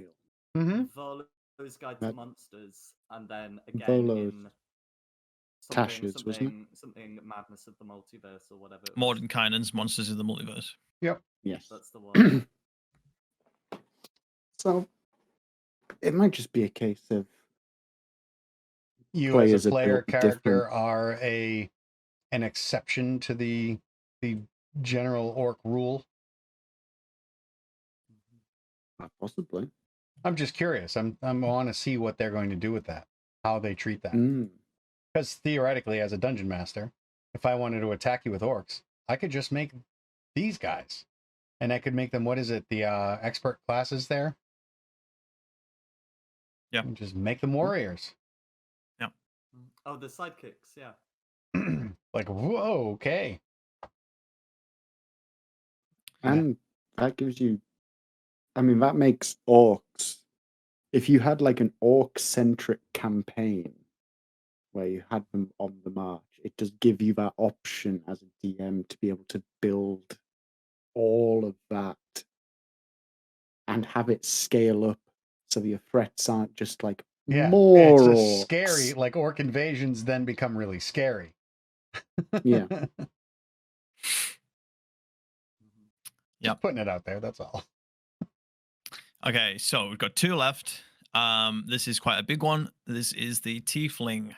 So, no surprise here. The Tieflings get Dark Vision. And then their kind of subrace stuff comes into play with Fiendish Legacy. Now, this lets you choose between an Abyssal Tiefling, a Chthonic. I don't know how to pronounce it. it. The C is CH. It's actually like Chthonic. It's almost like the like Hebrew CH. It's a, so it's like a Chthonic. Almost silent, but not quite. I will just say it silently for it's for generally ease. pronounced Chthonic. Okay. So yes, Abyssal, Chthonic, or Infernal. And again, this little stipulation that I know and love. You can choose between Intelligence, Wisdom, or Charisma when you are making this character. And again, you get these following spells free once per long rest, or you can use your normal spell slots. Very similar, or basically a carbon copy to the elf feature that we've seen before. So to recap these, if you're playing an Abyssal Tiefling, first level you get resistance to poison damage, and you know the poison prey spray cantrip. Third level you get Ray of Sickness, and a 5th level Hold Person. For Chthonic, you have resistance to necrotic damage, and you also know the Chill Touch cantrip. At 3rd level you get False Life. 5th level you get Ray of Enfeeblement. And if you go Infernal Legacy, you have resistance to fire damage, and you also know the Firebolt cantrip. And at 3rd level, you get Hellish Rebuke, and at 5th level, you get Darkness. The final feature you get for playing a Tiefling is Otherworldly Presence, and apparently it's a cantrip party. You gain the Thaumaturgy cantrip. So very, very spell heavy. This race, this species. In terms of the spells, they are definitely not as good, in my opinion, as the elven ones. That's just my opinion. But the gaining resistance to poison damage is good. Like, I guess all of them damage types come up quite often. Obviously, fire damage is probably the most common. Maybe poison damage, but I I think the Firebolt cantrip is probably the best cantrip out of the three, and probably Hellish Rebuke and Darkness is probably the best spell. So Infernal's looking pretty nice, but I think overall maybe not as potent as the Elf. It's one of these races that they had a lot of iterations of throughout 5e's lifespan. Because you had the original PHB Tiefling, you had the Feral Tiefling in Skag, I think, and then you had kind of the bloodlines of the Archdukes of the Nine Hells, and so on and so forth. So they're obviously excluding a lot here, but I think it makes sense to do so. You don't want to make it too complicated in the PHB. Yeah, I think that's all I've got to say. Anyone hate this? Anyone love this? Indifferent? What are we thinking? So I think the significant change to the Infernal Tiefling is that they get Firebolt, and the rest are just new Tieflings. I'm not massively impressed with the other planar new Tieflings, but if someone wants them, they can play them. They're all right, yeah. Yeah. Like, Yeah. There was something else. Yeah, just to piggyback off that, I mean, like Hold Person like can be a good spell, but you don't get it to 5th level, and like the higher level that you go, the less likely that you are to run into to humanoids to kind of use that against. Obviously, it depends on your campaign, but I think 9 times out of 10, you will see that as the higher level you go, the less humanoids that you're running into to use that spell. But Jordan, you were going to say? No, you're absolutely right. And it just reminded me that if orcs are humanoid instead of monsters, now you can hold person orcs again. Yeah. Yeah, that is a slight nerf again there. Well, they always were humanoids, but they were also monsters, as in they Yes. had an entry in the monster manual. Yes. Right. Yeah, they weren't they weren't like monstrosities. One interesting thing is thaumaturgy as a cantrip, which I mean they've gotten for a while, haven't they? Tieflings have always had access to thaumaturgy. And the fact that it's saying uses the same spellcasting ability, is that fine? Like making that official that you can do spellcasting checks to see the quality of the thaumaturgy, because there's nothing in the thaumaturgy spell that requires like a spell attack or a saving throw. It would just be a skill check with that. Yeah, you see that quite a lot with some of the things in the books, and I don't know, I'm sure maybe Jack has more of an insight into the rulings behind that, but yeah, it's like, because it doesn't even matter for things like counterspell, because it's a cantrip, so it's automatically going to get just counterspelled anyway, and things like that. So I don't know why they apply, like a wisdom and intelligence or charisma thing to it. That is a good point, but it's something I've noticed, like when I've been playing, like throughout the years. But it's just something they do. There's maybe a rule clash somewhere where it matters. I don't know if you know, Jack. So I've been having a look at the spells, and in my opinion, there's 2 occasions where the DM might want to make a contest of some sort, and it would be relevant what skill the player was using. So there's one where it says you instantaneously cause an unlocked door window to fly open or slam shut. What if someone was holding the door and was trying to prevent you slamming it? The easiest way to resolve that would be a contest, because it only says unlocked, not unsecured. The best way to resolve that would be a contest to see whether you are able to slam the door on this person or not. And the other one is you can cause an instantaneous sound to originate. Now, does the person know it's being caused by the thaumaturgy spell, or some other magical effect? Or do they believe that sound is real? Again, that's the sort of thing that the DM would normally call for a check, and it would be useful to have like a number to compare it against. So I think that's the reason. The rules don't explicitly say that either of these 2 scenarios need to happen, but I think they are reasonable cases where a DM would ask for a check. Yeah. Yeah, I would say like a Trying to saving force throw. something with the sound. Would be like a saving throw against their, whatever their DC is, and yeah, which obviously, which guiding ability score would matter, obviously. Mm-hmm. Okay. Oh. We do have one more to go, so let's just rattle this off. And it is the Goliath. And again, they've got their own ancestry thing, lineage thing, whatever you want to call it. It's called Giant Ancestry. And basically, they can choose what type of Goliath they are. Now, this kind of plays into the Rune Knight fighter a little bit, where you've got your Cloud Rune, Fire Rune, Hill Rune, Storm Rune, Frost Rune, or Stone Rune. In this case, it relates to your giant ancestry, basically. I haven't wrote down. Oh no, I have. These features that you get from this, you can use proficiency bonus times per long rest. And I guess just to go through them, the cloud one is as a bonus action, you can magically teleport up to 30 feet. Misty Step spell, always good. Fire Giant, when you hit a target with an attack roll and deal damage to it, you can also deal 1d10 fire damage to that target. Probably good early on, but there's no scaling there, so I don't know how I feel about that. When you hit a target with an attack roll and deal damage to it, you can also deal 1d6 cold damage to that target and reduce its speed by 10 feet until the start of your next turn. When you hit, Hill Giant, when you hit a large or smaller creature with an attack roll and deal damage to it, you can knock it prone. I really like that one because obviously once you enact the prone condition, then you get advantage if you are within 5 feet and making a melee attack. Stone Giant, when you take damage, you can use your reaction to roll a d12, add your constitution modifier to the number rolled, and reduce the damage by that total. I think I'm right in saying that was a previous Goliath feature. That was all Goliath had access to that. Yes, yeah.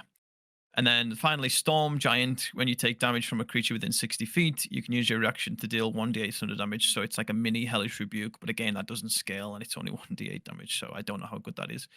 I'll recap what I think's good when I finished. The other one is Large Form. So again, very Rune Knight-esque. Your size changes to large. Now, I'll come back to that. Your size changes to large. As a bonus action, you have this ability for 10 minutes. And while you are in large form, you have advantage on strength checks. Your speed increases by 10 feet. But you can only do this once per long rest. And again, like the orc, you get powerful build. Slightly different wording, though, if I'm right in saying this. With this one, you get everything that the orc did, but you also get advantage on ending grapples. Grapples work slightly differently in this iteration of D&D to the current one, and that's something that we'll touch on later, but we don't need to touch on now. I think just to recap this, I would say the Cloud Hill, and Stone Giant ones are significantly better than the rest. But obviously everything's not mechanical, so you take what you want. And then the other thing I was going to mention was the large form. It specifically says that you change to large, which means that if you're already large, then you can't go to huge. There is workarounds to this. When I've seen Rune Knight builds in the past, what they do is they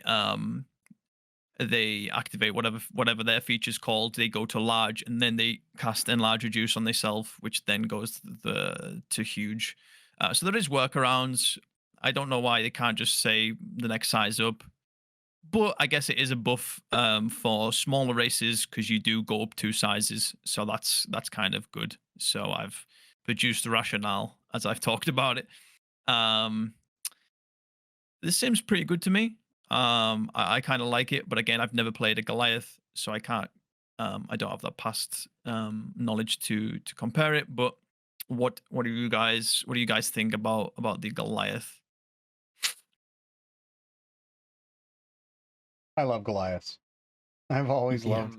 I've just had a kind of a love of Goliaths ever since I got the chance to play Gregos of Indium. Say he likes the thunder and the lightning. And he was a Tempest cleric for a little known god in the Forgotten Realms named Volker. and who is basically a patron of like travelers and sailors and things like that. So the Eye of the Storm is Valkyr's playground. So I loved playing like just as a cleric, because Goliaths are not the best choice to play a cleric, but when it came to cleaning out the trash, the Tempest cleric has a lot of small, like they can deal with lots of smaller monsters. Having that well, I guess you could say the Stone's Endurance, you could stand in the middle of like a fight like that and you could shrug off a lot of that damage. So it just, that whole flavor for the Goliath kind of just appealed to me. But now like you have like different giant ancestries, and originally the Goliaths were supposed to be elemental based. They were literally like out of the stone, hewn from the stone. So now they're making them actually giant ancestry. That changes things up.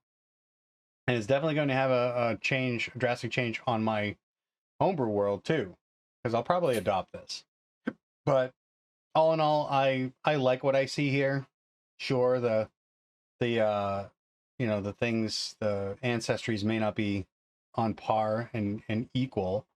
I'm not sure I like the whole larger form thing. I just think that's just kind of weird. Not sure that that's even actually necessary for the Goliath, but it is what it is.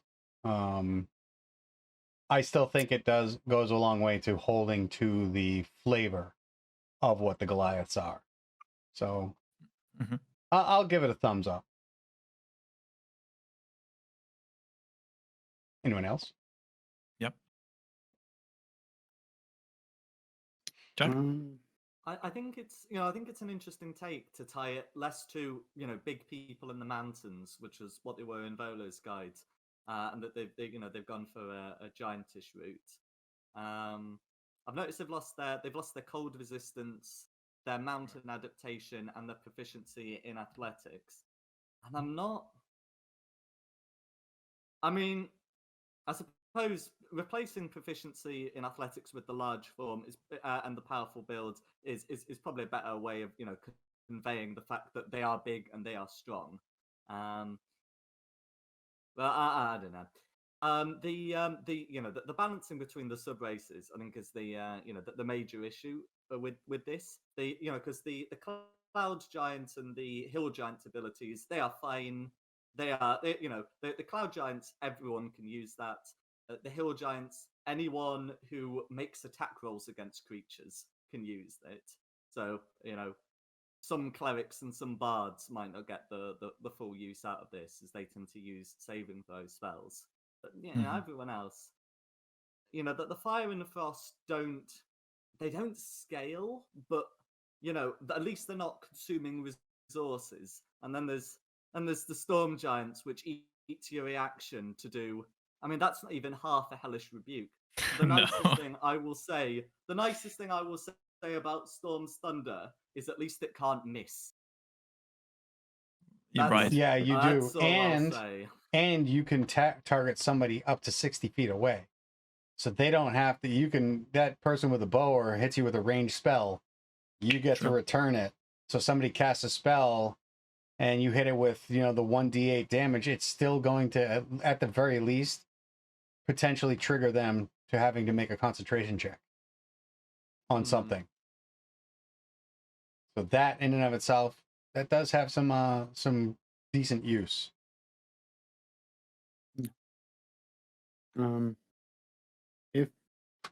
If that powerful build becomes the same powerful build that other races get, and that just becomes that feature with the additional advantage for grapple checks or ending grapple checks. Fantastic. I love the Goliaths, and I really love the changes they've made. I could see some issues with the large form stuff. Yeah. Yeah. To touch on that a little bit. So one of the classic Rune Knight builds is you kind of pick up a pole arm, you go pole arm master if you want, you go sentinel, and then because you're large, but if you have an ability to do it again, so like enlarge reduce, then you're huge. So you're like your attack radius is fucking massive, and then you've got this pole arm, so you got 10-foot reach, and then you got sentinel, so you can just lock people down for days.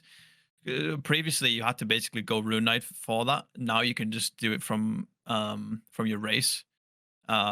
It's obviously not as powerful because obviously a class feature is going to be more powerful than, or class features are more powerful than racial ones. And with the rune knight, you get extra damage on top and things like that, where you don't get that here. But yeah, there that can cause some problems there. You are definitely right with that, and that was just one of the examples I think I mentioned. But yeah, feel I free to. mean, especially if you stack it with the enlarge reduce spell, Mm. you're in the position where you can then grapple grapple check against a dragon. Right. And I love my kaiju battles, okay?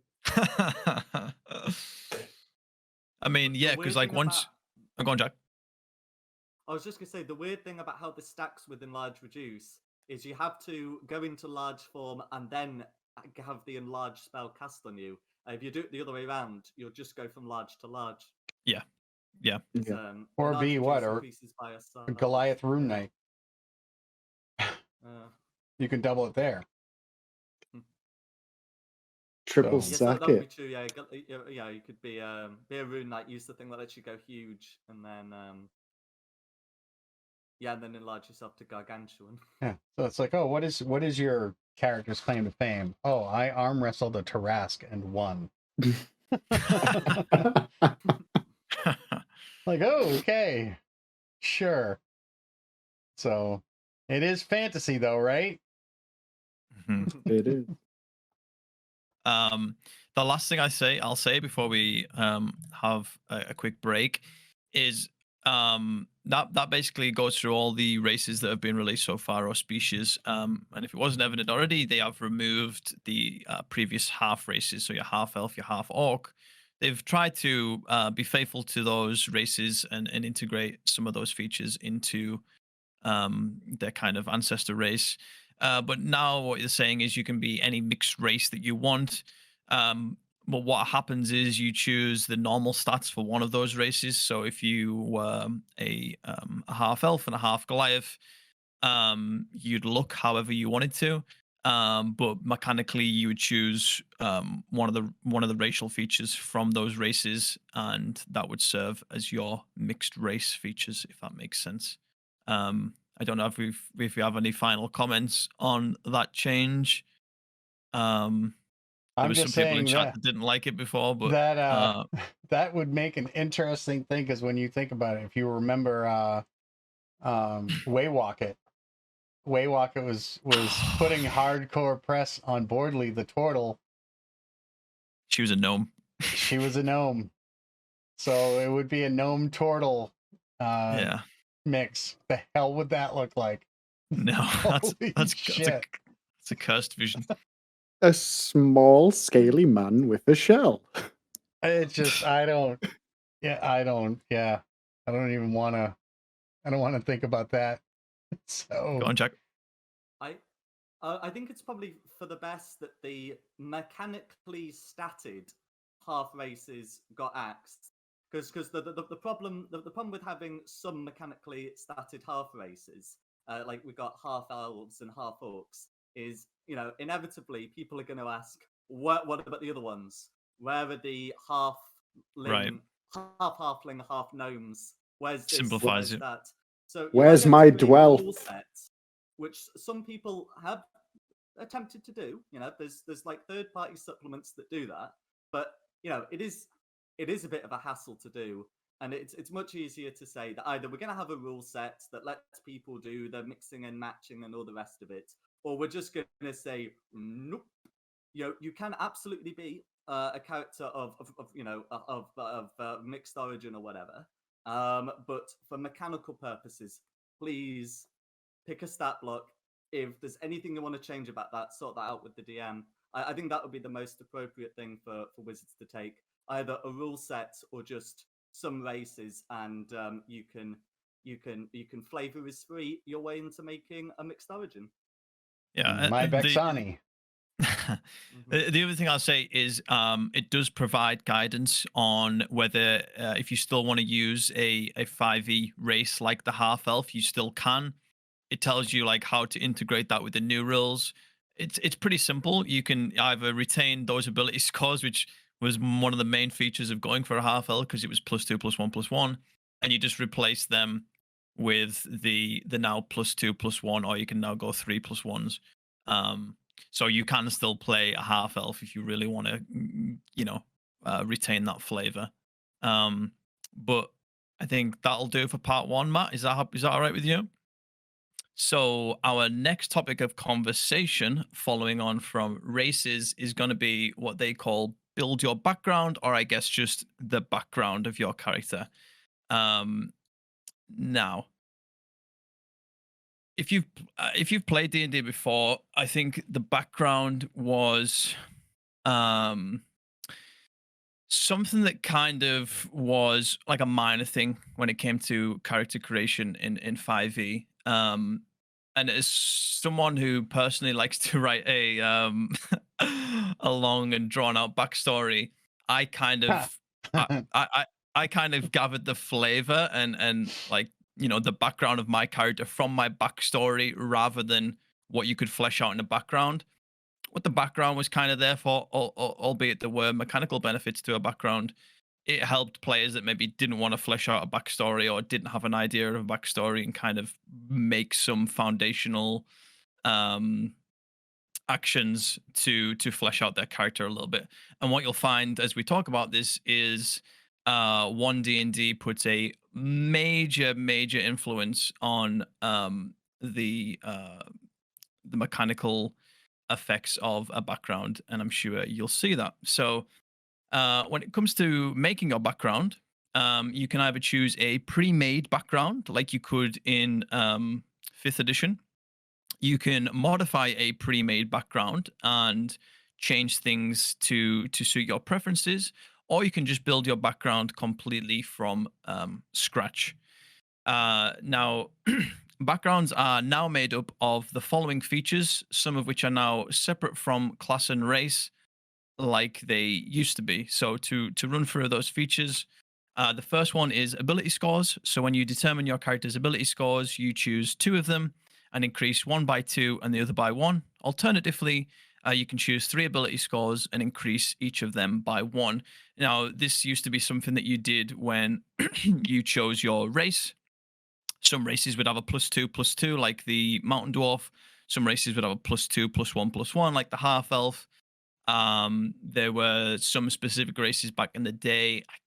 I want to say I think it's like a Vidalcan that had 3+1s and things like that. But the standard was +2/+1. Well, now the standard is still +2/+1. Or you can do the +3 in the +1 in 3 stats. So that's ability scores. These are now part of your background. The next one is skill proficiencies. So you can choose 2 skills and your character gains proficiency in them.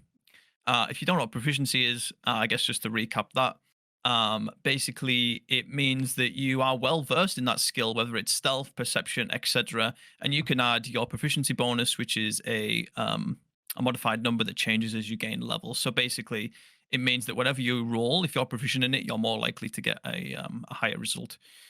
This is the same for tool proficiencies, but instead of skills, it's tools, and you can choose 1 tool, and your character gains the tool proficiency with it. The next one is language. So you choose 1 language from the standard languages and the rare languages table. I'll talk about these in just a second, and your character knows those languages.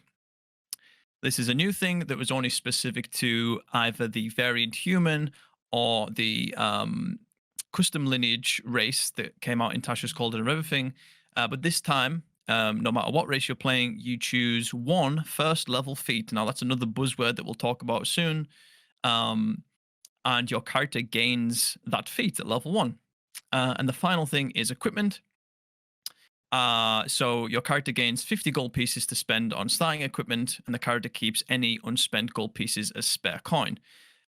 Previously, you kind of got a list of equipment with some options to choose based on what class you were, or you could do the gold buy option, which is kind of what this is. You may get some other pieces of starting equipment from other things like your race or your class. That is something that is still yet to be kind of defined. But now it's kind of strictly a gold buy thing with 50 gold pieces to spend. What the Unearthed Arcana document does is it gives you some of sample background. So, like I said at the start, you can either choose a pre-made background, you can modify a pre-made background, or you can make one from scratch. Just to give an example of a pre-made background, the first one in the document is a acolyte. So the ability scores that an acolyte gains is +2 to their wisdom and +1 to their intelligence. They gain insight and religion skill proficiencies. They gain proficiency in calligrapher's supplies. They gain the celestial language. And the feat that they get, or the first level feat in particular, is Magic Initiate Divine.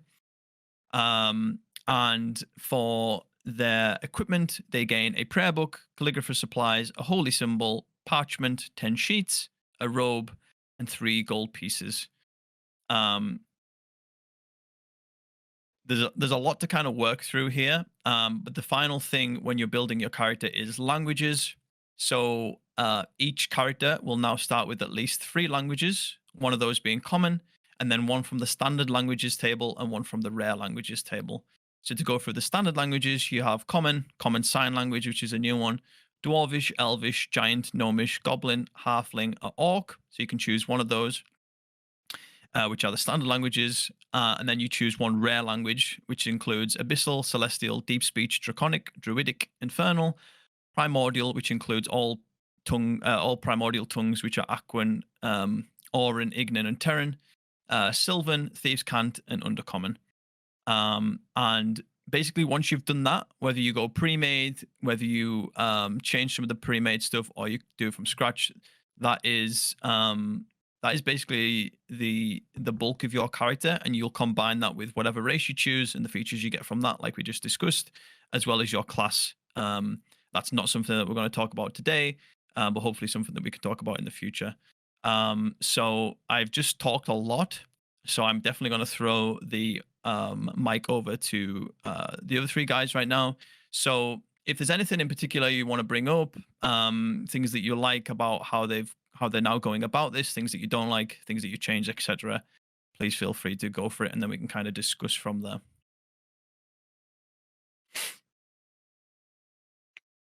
I guess I don't know. I like what they're doing with the build your own background thing. In other words, they're making that more the rule than an optional. So now that's your standard, and because right now you can set D&D Beyond to, or use, I'm just going to use D&D Beyond as the example. You can set D&D Beyond to actually create a custom background or alter the background, which is good. The other thing I like is the dropping the background traits. Like you're prone to saying this, like you tell the truth to a fault, or like you have a fetish for collecting socks, like just like predefined things that like just play your character. Like I never make any of my players choose any of those stuff. Yeah, choose the background so that you can get the trait and skills and languages or whatever that it offers, and go with that for your flavor. But other than that, it doesn't have to be. I like that they're going with more of a make it yourself, but here's a list of pre-mades if it's just easier for you to go with. Yeah, and I think that harps back into what I said in the first half, where it's kind of like they're doing their best still to cater for new people and just like making the process simpler. But like, oh, if you want to save yourself the hassle of doing it all yourself, here's an acolyte. You want to be one of those? Everything's outlined for you. But at the same time, they're still catering for experienced players, advanced players that want that. I don't even know if it's a challenge, but it's just the thrill of making your own character and fleshing it out. That's one of the best parts about playing D&D, in my opinion. So.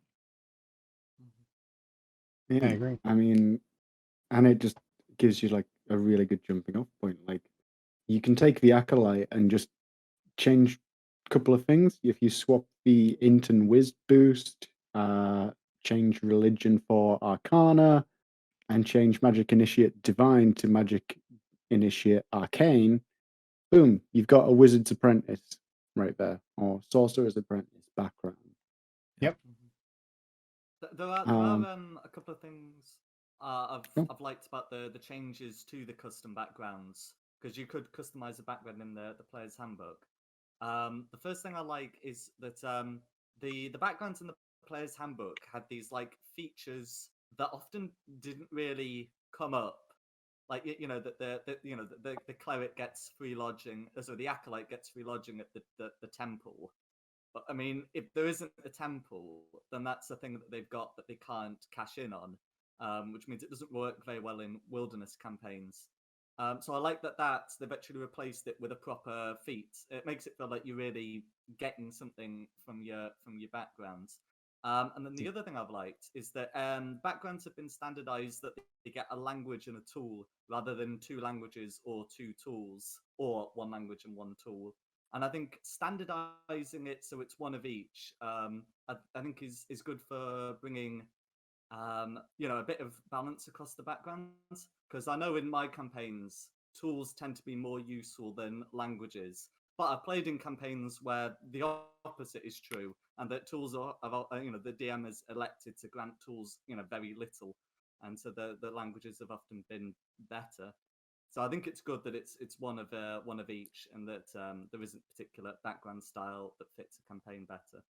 I specifically like to use both in my campaigns. So yes, and having access to one of each is definitely going to it will come into play in any of my campaigns. I guarantee it. So yeah, I think that's a good idea. Going back to that topic of like how the acolyte could get that position. Right now, the main character that I play has the soldier background, and I have used that like position of rank feature a couple of times. So it is niche.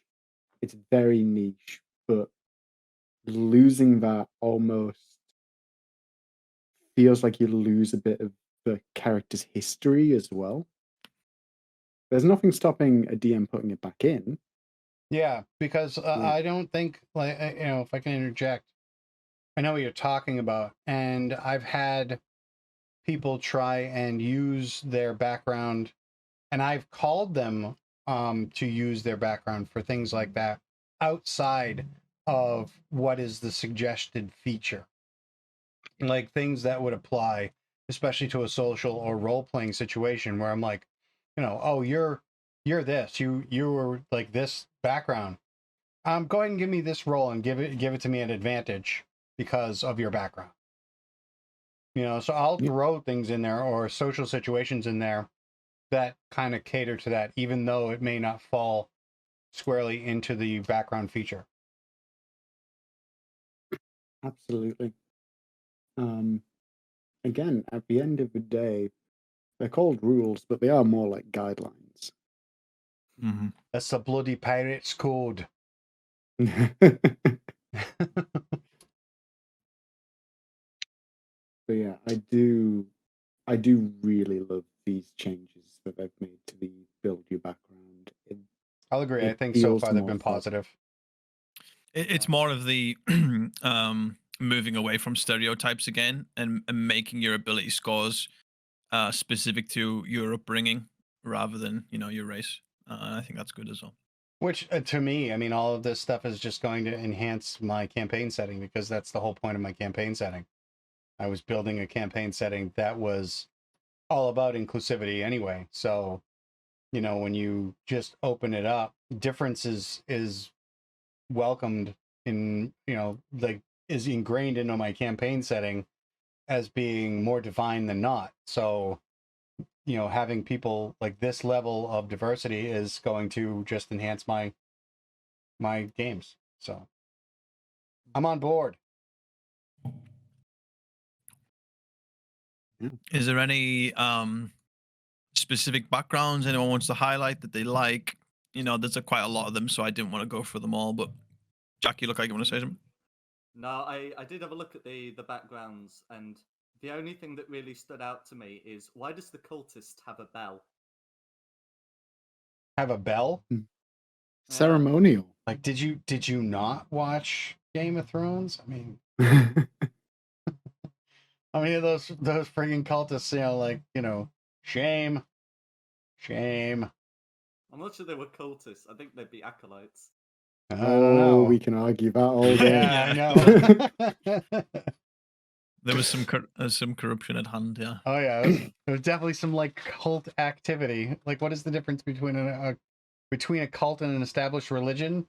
Right. Let's not. History. That's it. History. Right. Who won? But let's not go down that rabbit hole before we offend somebody, though. I'm here to offend money. everybody equally.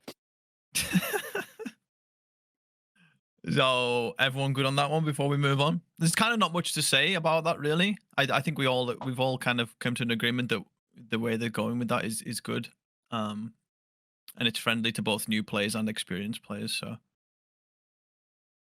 and the last thing I say is a lot of what they do in there is kind of what they try to implement with Tasha's, and I think Tasha's was probably the most revolutionary book that they released in 5e, and for that reason, one of the best. So we'll end that there. So yes, the next section is feats, and not FEETS, FEATS. For any no, I'll just leave it there. What? I was trying to think of the guy's name from House of Dragon. I think it's Lord Laris with the foot fetish. Oh. I still need to watch House of the Dragon. Yeah, I haven't seen it either. Yeah, it is. Go to horny jail, boink. You got me. Okay, so there are a couple of new feat rules and changes to how feats are in general, and these are that feats are now leveled. So what that means is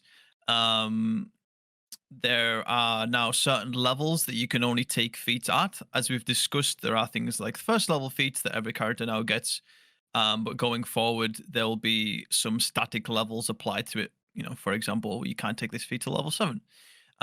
Feats now have a prerequisite, which they always have for around like half of them. That still exists. Again, some of those in 5e were tied to races. Some of those were tied to if you could cast spells, if you wield a martial weapon, etc. And now there is also a repeatability tag to it, which means, can I take this feat multiple times? Yes or no. Again, like with the backgrounds, I'm not going to go through all of the feats. But there are some older feats that were in 5e that have made a return. For example, Tough, Tavern Brawler, Lucky, etc. Some of these feats have had slight changes to them. But on top of these older ones, there are now new ones. And a good example of one that I kind of like is the Crafter feat. So as I just discussed, in regards to the feat rules, this is a first level feat, so you can take it straight away. There is no prerequisite required, so anyone can take it. But it isn't repeatable, so you can only take it once. What the Crafter does, it gives you 3 proficiency in 3 different artisans tools. You also get a feature called Discount, which means that anytime you go to buy or maybe trade for a magic item, you get 20% discount on that. And then there's faster crafting. So if you have proficiency with a tool that you are using to craft an item, the time it takes to craft said item is reduced by 20%. So that's kind of cool. I like that one. Nothing too overpowered, and that's why it is a first level feat. So yeah, rather than highlight them all, how do we feel about these changes? I guess, how do we feel about getting first level feats? Maybe just to touch back on that, but also, is there any changes that you like to pre-existing feats? Any new feats that you like, dislike, etc.? throw an open mic again. Tavern Brawler. I got to bring up Tavern Brawler. Yeah. Having the possibility of me being able to play in a campaign, the other Jordan Dungeon Master for Shame Not Honor. I don't know if Moira is still out there, but she plays. But when his current campaign is winding down, as like it's been like going on for like years now, they're like 17th, 18th level, somewhere around there. So when he picks up the next campaign, I'll be joining that as a Drunken Master Monk. And what they did with the Tavern Brawler stuff really appeals to me. Just to go into what it says, enhanced unarmed strike. So, granted, I don't think this is going to stack or change anything when it comes to using the Monk's martial arts ability. Then again, we haven't seen what they're going to redo with monks. But it allows you to do a D4 plus your strength modifier. So like a monk, but without having to be a monk. But it allows you to also re-roll your damages. So whenever you roll a damage die on your unarmed strike, you can re-roll die if it rolls a 1. That's really good, especially when you're flurrying those blows. You can shove, which means when you hit a creature with an unarmed strike as part of an attack action, you can deal damage to the target and also push it 5 feet away. If you're a kind of a tactical player and utilizing maps, that can be really, really good.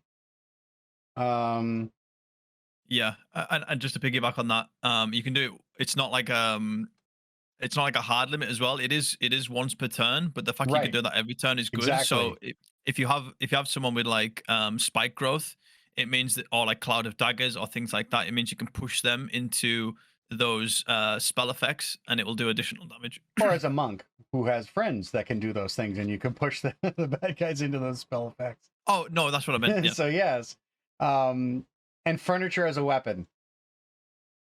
Drunken Master, you can wield furniture as a weapon using the rules of the Great Club for small or medium furniture, and the rules for club for tiny furniture. So I mean, everything in that just screams what I want to do with a character. I even have a barbarian concept that utilizes a hand-to-hand, doesn't use a weapon, uses just bare hands, unarmed strikes. So even that would help there. But it's huge being able to re-roll 1s on your damage die, because it's like the great weapon fighting style, but for unarmed, essentially. Yeah.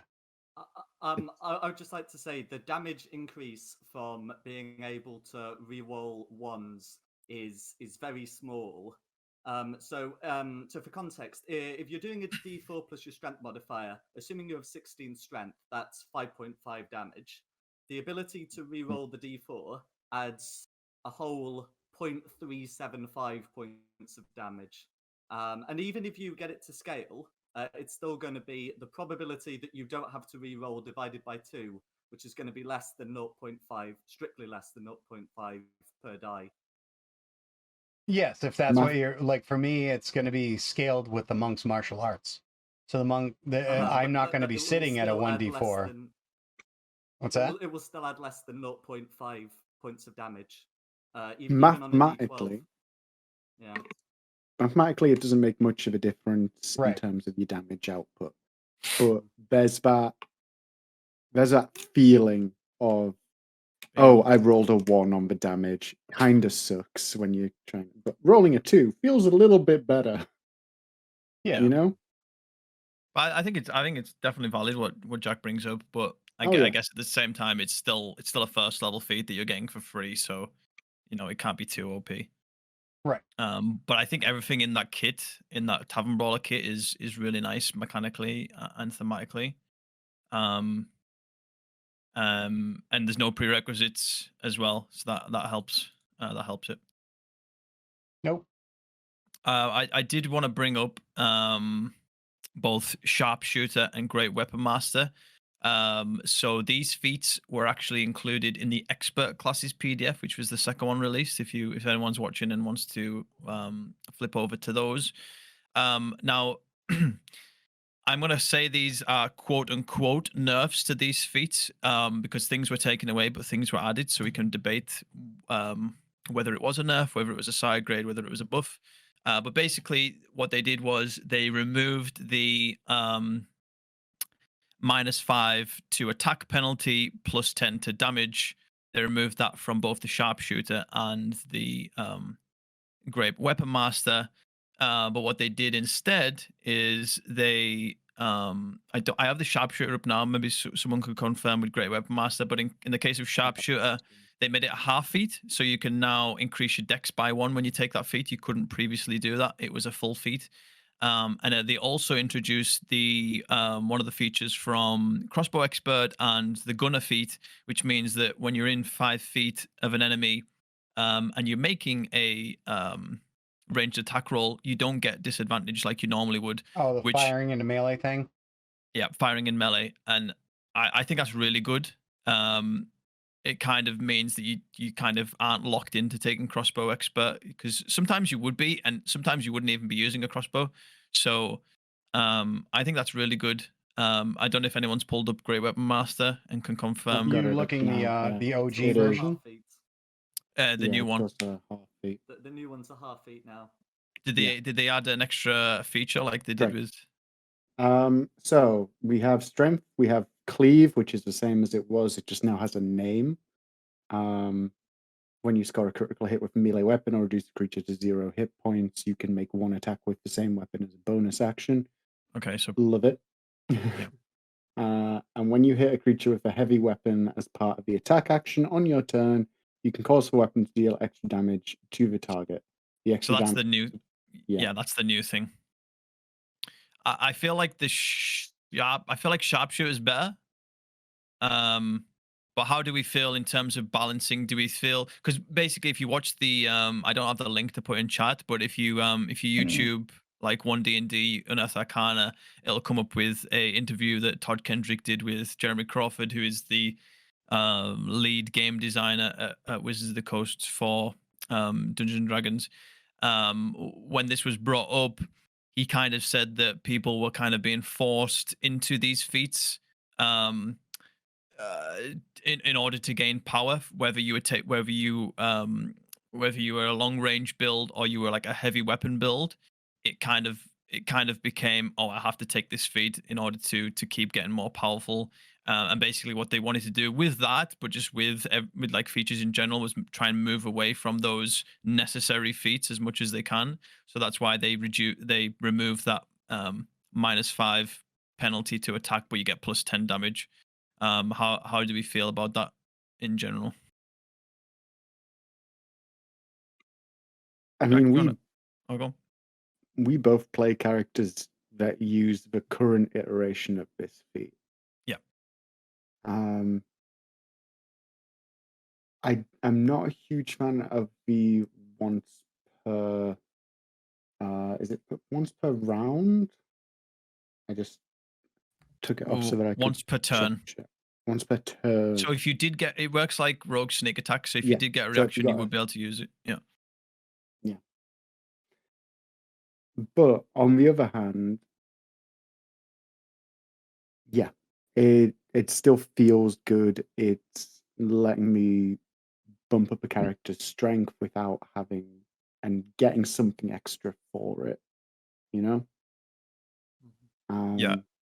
Because I feel like when you're building a character for DPS, it really doesn't, like, the difference between like a D6 weapon and a D12 on average is like is 3 points, right? So your main source of damage isn't really coming from your weapon, it's coming from these feats, whether it's sharpshooter or great weapon master, because you're getting 10 plus 10 damage just right out the bat on every attack. So, you know, if you're making 3 attacks around like I do with extra attack and crossbow expert bonus action, or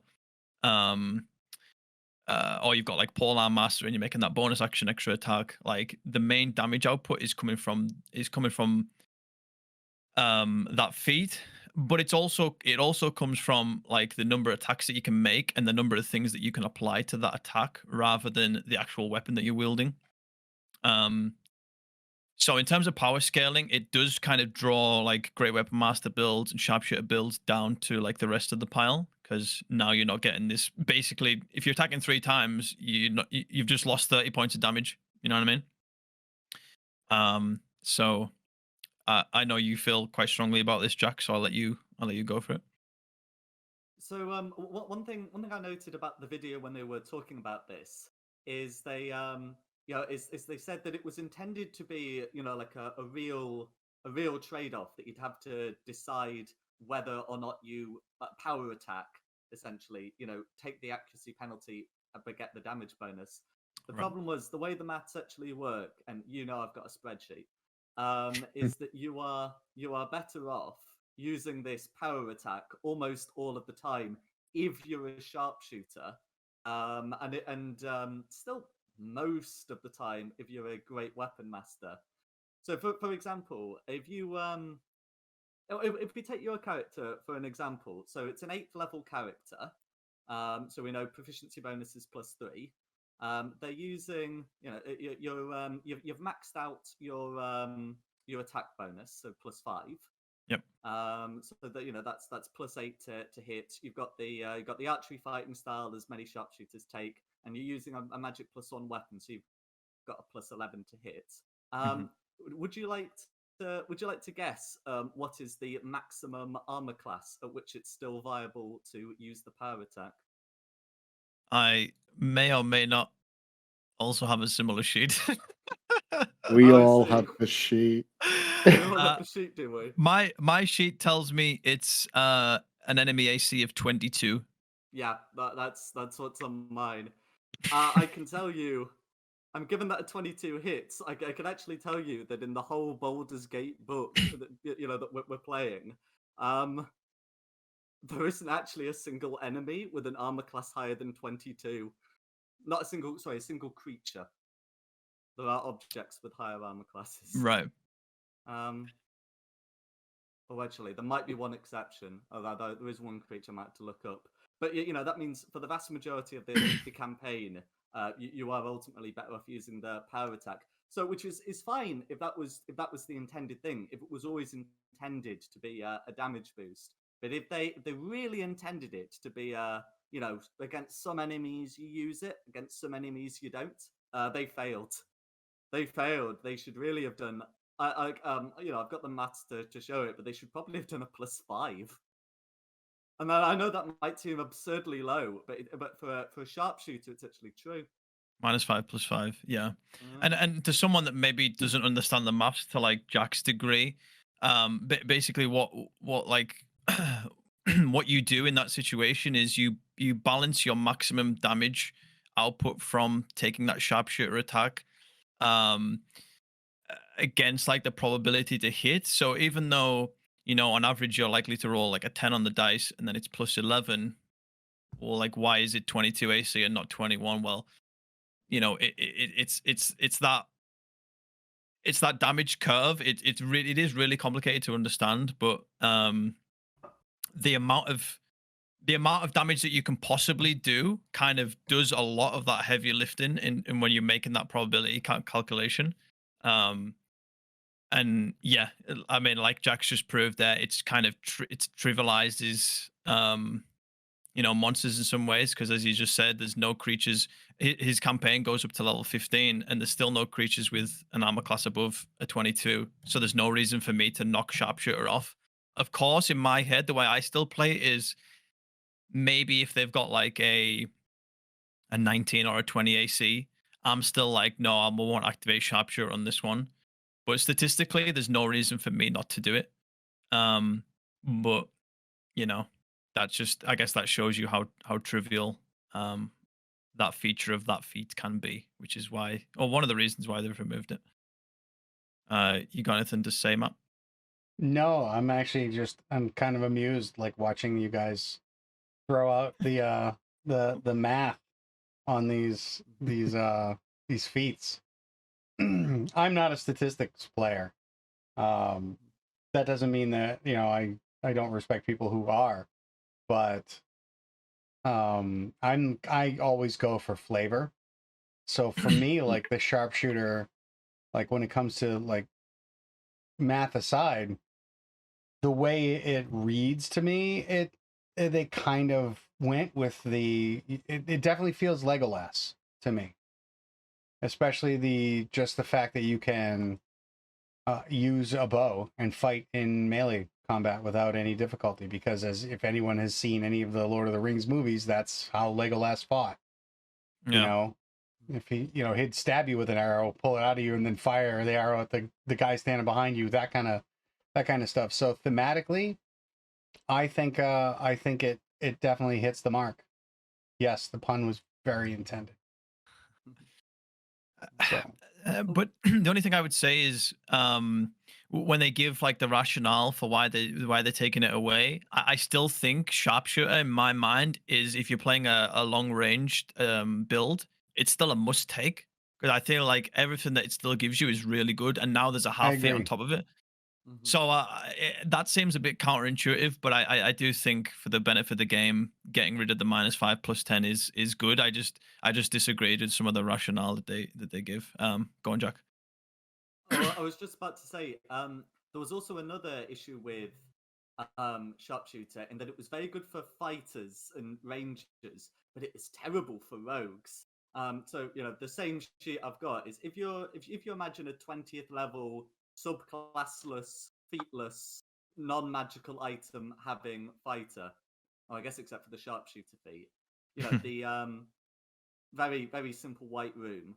The maximum viable AC is 24, but for a rogue at 20th level, it's 4.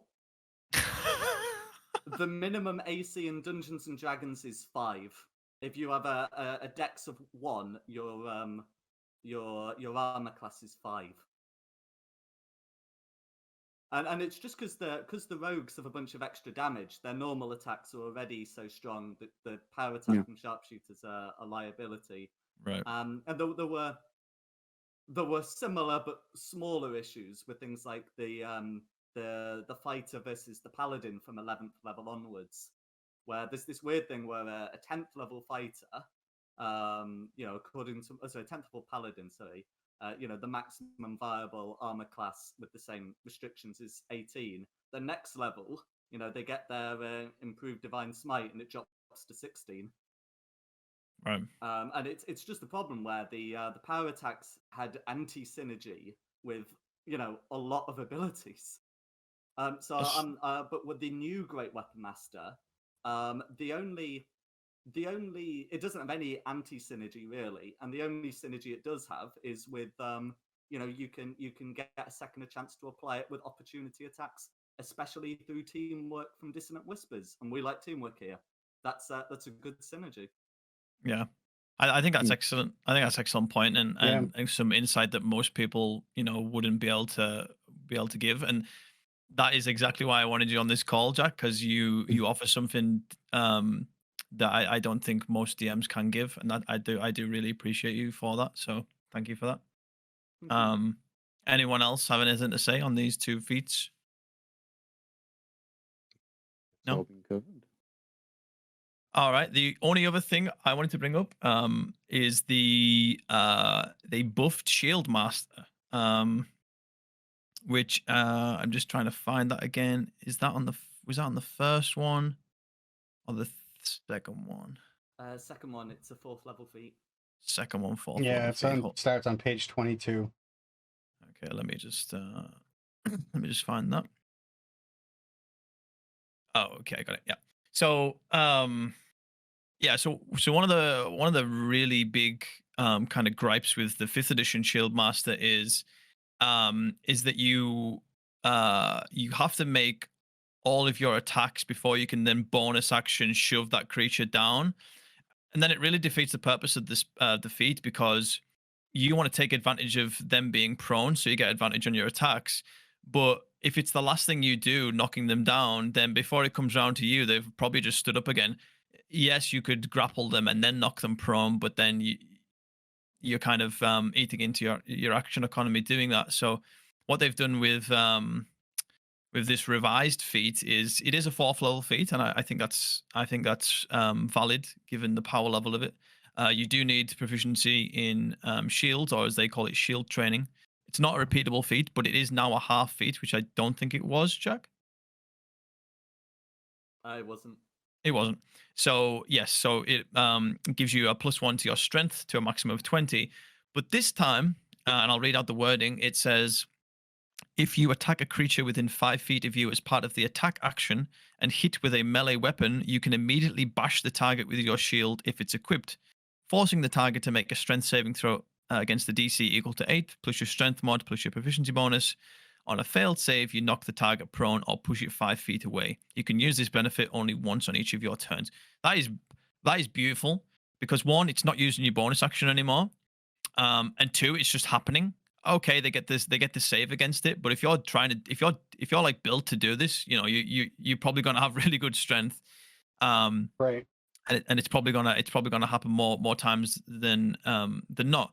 So I really love that. And then there's the interpose shield feature.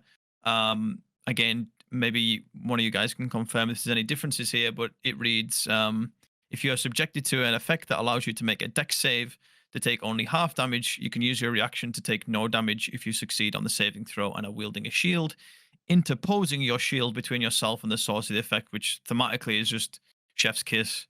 You know, everyone's seen that that scene in any fantasy thing ever where the guy gets behind his shield and the fire breath's just arcing around the shield and the guy's fine. So yeah, if anyone could confirm if that part is any different from the original, It's the same wording. The only significant change they've made is they've made sure to add wielding the shield in the interposed shield part and not the general description for shield master. So they've made sure that you have to be wielding the shield. Okay. But I'm sure. But that's a clarification. Yeah, but I'm sure we can all agree that the shield bash part is infinitely better than what it was, and just I think the feat in general is just better than its original counterpart. Are we agreed on that? Or yeah, I noticed you were saying that you weren't sure if there was a strength save before. There wasn't a strength save before, but it was considered a normal shove attack, which was an athletics or acrobatics check to contest. right, So it means that it's now easier to shove agile characters. With the shields. right, because they're locked into a strength save. Yeah. Yeah, you don't have to worry about if they have proficiency or expertise in athletics or acrobatics. Because it is prerequisite. You know, it's pre-qualifies that you have to hit them with a melee attack. So, that's why. So it's you're not giving them the chance to dodge. You just rung their bell already, and now this is just kind of a follow-up. So I agree. I like the fact that it locks it into a strength. That, you know, that wiry little bastard that's just, you know, dodges everything that you do, and then you plant one right on there, and now you're on your ass. Yeah. So and there's no hard limit on it. It is once per turn, but you only need to do it once per turn, obviously, unless they pass. But I think that's really good. And again, it just happens for free, like a divine smite. You don't have to use your bonus action. You can free that up. It's just really good all around. And it's clearly good if you're at the point where you have multiple attacks per attack action. So you attack, bash, then your next attack potentially is at advantage. Yeah, like if you're like a level 20 fighter with 4 attacks and then action surge, you're making 7 attacks with advantage at that point, and then and then it's happy days. I noted that they have removed one thing. Previously, you could add your shield's armor class bonus to dexterity saves against that's what it was. effects you could see. Now, overall, it's still a buff because it's a half feat. They fixed the shield bash, but I did notice that was taken off, and it makes me wonder when they bring out the equipment UA if they might just add that to shields. Maybe there'll be a big shield that can protect against dex saves, or maybe there won't. Maybe that's gone to the shadow realm. It would be great to have separate shields again, like the kite shield and the tower shield and so on and so forth. And them each have those little extra effects. But because I'm pretty sure there's like a big stipulation again on that though, because it was only certain spells, because it had to be a deck save that only targeted you, if I'm correct. So That was like it. Mm. one of the major ones was like disintegrate, but like there wasn't many other ones that it really applied to. I think there was some monster abilities, but you're right. It's not a common one. Yeah. Mhm. Anything to add? Any other feats that you want to go over? There's quite a few between the those two documents. So um Do they're in this section? There's one thing that I want to talk about. Having the fighting styles being first level feats is something that I really like. Rather than having them all bundled up in a single feat that was not repeatable at the time, I don't think. And then just being able to become this master at arms, like they know how to use however many weapons, really does fit a lot of like character fantasies and character ideas I've had in the past, and it's, in my eyes, a really nice change. which feat is this? All of the fighting style feats Mhm. separate. This is in the expert classes. Oh, okay. Now, instead of fighting style just being a feature I granted by see a it. class Yep. or having access to that feature via using a feat, you now have fighting style protection, first level feat, prerequisite warrior group. Yeah, so it looks like are all of them locked into warrior group? Yes. Right. Okay. I believe so. Yes. F's in chat for the Rangers and Paladins. I was about I was about to say yeah. Yeah. Yeah, that's something that we'll touch on probably in another stream, like in regards to like the different class types now. Mm-hmm. And then there's the 20th level feats, the epic boons. Yeah, so just I guess I Oh, can hang on, so recap the that. Rangers do have fighting styles for some reason. Yes, they are able to take a fighting style feat, ignoring the prerequisite. Yeah, I think I was going to That's bring the not- boons thing up later on, but we can do it now. So basically, Wizards of the Coast have came out and said that all previous 20th level class features are now moving to 18th level, 18th. I just saw that. and Yeah. that 20th level feature will now be replaced by the epic boons that were previously seen in the Dungeons Masters Guide, but are now outlined in these documents as well. I don't know if we want to give an example of one, but there is a 20th level feat. These are all 20th level feats, obviously. But there is one called Epic Boon of Luck. The prerequisite is you have to be part of the expert group. Again, that's something that we haven't talked about, but there are a couple of classes that belong to that expert group. It's not repeatable, but immediately after you roll a d20 for a d20 test, that is a d20 test, a d20, I can't even say it, d20 test is them summarizing basically an attack roll, ability check, or saving throw. You can roll a d10 and add the number rolled to the test. Once you use this benefit, you can't use it again until you roll initiative or finish a short or a long rest. So that just gives you an idea of what those things are. Yeah, but there's a lot of feats to go through, and I didn't want to clog it down with getting into every single one of those. But Yeah, there are a few. if people want to still bring Yeah. up any more specific ones, we can do and talk about them. But I think everyone has said this about. I think folks have said this before.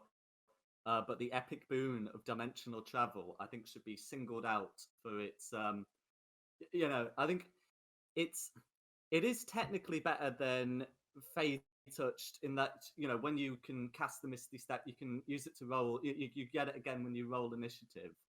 But at the end of the day, you're not you're not using it that often, and I feel that getting a few extra castings of Misty Step is not really worth a 20th level feat. That's like the end of your character. That's the sort of thing you give up when you multi-class, and it's like Yeah, half a dozen Misty Steps. I'd agree. And they don't even let you cast that with your own spell slots either. So it's like, No. which is a feature that we talked about before when they give people their race at level ones. Like, why can't we just keep casting that? So yeah, I agree. Some of them do probably need to be a little bit tweaked on the power And scaling. numerically, that is just worse than the epic boon of speed. Your speed increases by 30 feet. Yeah. So, because having a base speed of 60 feet and then being able to run, like, yeah, you're going to get opportunity attacks, but the distance you can cover, Strap a massive. strap a haste and a Shardalon stride in there, and you're absolutely good to go. Exactly. I like Epic Boon of the Night Spirit though. At least that feels, That that feels worth taking. that feels like the realization of a class fantasy, which is what that kind of 20th level thing should be, It's like in my opinion. It's like your Vampire Masquerade feature, Jordan. Yeah, What's it it called? absolutely is. Oh god, I can't remember what the name of it. I don't have the cards in front of me. And That's okay. It's okay. Sense the Unseen. No, that's John's. John uses that one. Anyway, it's fine. Yeah. Did they Doesn't list matter. all But of yeah, the new boons in the Unearthed Arcana? It's in the expert classes. They're in the feats section. Yeah, like so they're classed as feats, but I don't know how that works with the 20th level class features. I don't know if it just says you get, because there's the cleric one to maybe go off. Actually, I wasn't going to talk about the cleric today, but that would be let me just check.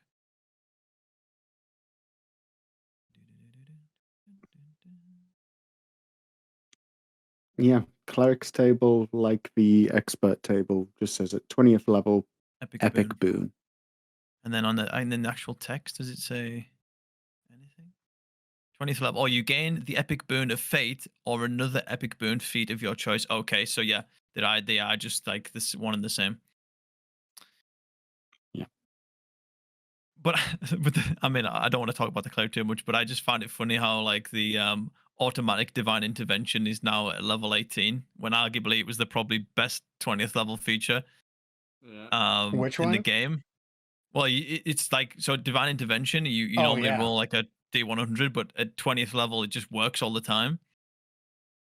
Now it works all the time at level 18. Pretty much. Yeah, and then you keep honing your skill and you keep getting better, and you get. I'm trying to find the epic boon of faith.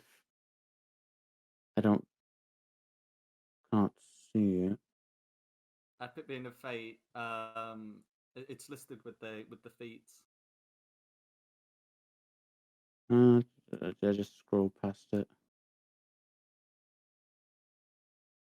Boon of combat prowess, dimensional energy resistance, fortitude. Am I missing it? Is it in? Which one is it in? The third or the third one. Oh, it's in the cleric one. Okay, that makes sense. Yep, I see it now. You got it. When another creature you can see within 60 feet of you makes a d20 test, you can roll a d10 to apply the number rolled as a bonus or penalty to the d20 roll. Once you use this benefit, you can't use it again until you roll initiative or finish a short or long rest. I don't know how That's just luck, but better. That's the epic boon of luck, but better. It is restricted to mages or priests, but yeah. I think we'll end the feats section there, and I just got some miscellaneous stuff to go through to round out that first document. Again, it'll touch on the other two as well, but just some really um, key talking points. I think that had the community talking. So um, you now auto succeed and fail on 1s and 20s. And when every time you roll a 1, you now gain inspiration. In the first Unearthed Arcana, that was a 20, and they changed it to a 1. Mm-hmm. How are we feeling about that? And I guess I can tie in as well some little bit more things about inspiration. Um, you can still only have one inspiration at a time, but now if you've got inspiration and you get another one, you can gift that inspiration to another player. And now you can't hoard inspiration because you lose it when you complete a long rest. Yeah. What do you think? I like what they did with it. I I agree. I think we had actually covered this like offline. We did, yeah. The fact, like, yes, technically you do learn more from your mistakes than your successes. So I get the idea behind that, and the fact that you can give it to other people is good, because like we had said, is as a mechanic it was kind of like either forgotten or really underutilized. Players either forgot they had them or they hoarded them when they did, because they they felt they wouldn't be few and far between to get them, and DMs sometimes forget to give them out, which makes it feel like they're rarer, and it was just like underutilized. But in my opinion, to be fair, the actual use of your inspiration point was lackluster, because they kind of built it up to be something really important, but it just getting an advantage on a single die roll is okay. It is, yeah, it's a good thing, but I think if it's something that you have to at least initially work hard to be awarded, it should do more than what they had it do. So something I homebrewed anyway. But yeah, I like where they're going with it. I think my only stipulation was it, and I bring this up to you, but I've kind of got counter reasoning at the same time. But is like, what happens if you get that inspiration right before the long rest? Like perhaps you're at the end of the combat, you get the finishing blow on the BBEG. You have this really awesome description about how you kill it. The DM likes it. It gives you inspiration. Well, now like everyone's on like 1 hit point. We need to take a long rest, and you haven't had a chance to use it. At the same time, they've enhanced the frequency of which inspiration is going to be given out, so they do need to balance it somehow. So I get that, but in my mind, I feel like whichever one comes second, like a long rest or a well, like a long rest or a new day, I think, or like dawn, I think that makes more sense. Whichever one comes second, because then it still gives you um that chance to actually use that inspiration and not just automatically losing it because it's a long rest. I guess you're just gonna have to go pick a fight. Well, I just got inspired. I'm gonna go punch someone in the face. The thing is, though, they could say something like the next 24 hours.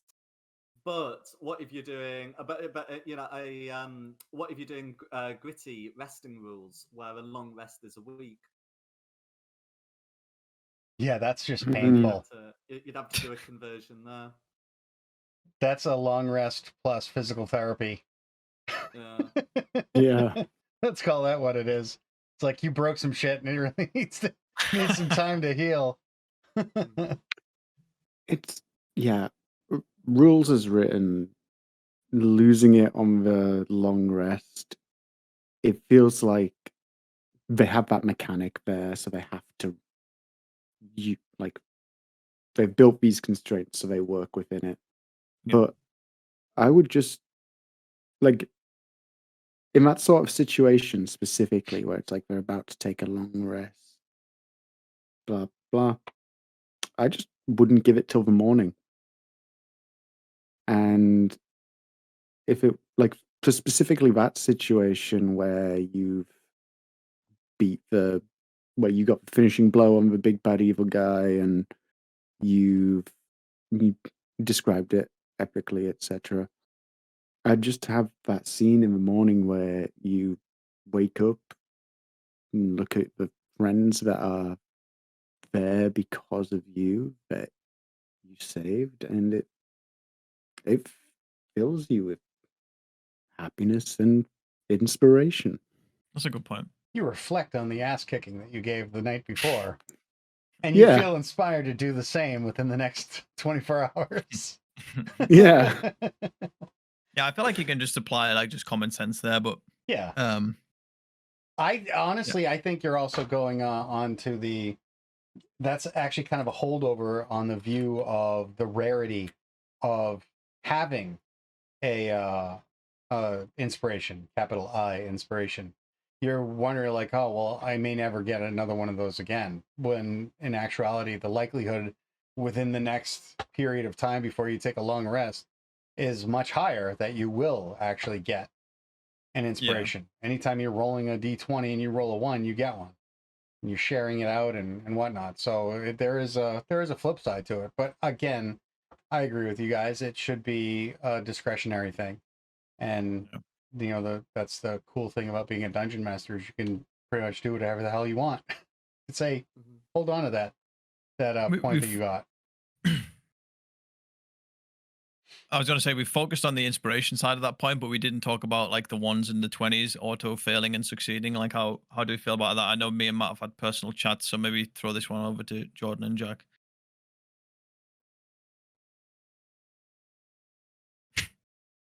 I know it's sometimes possible for high level enemies to have saving DCs over 20. So it can be. I think it could be. I think with the current rules, it can be discouraging to get told, don't even bother rolling for this saving throw. A 20 is not going to cut it. Right.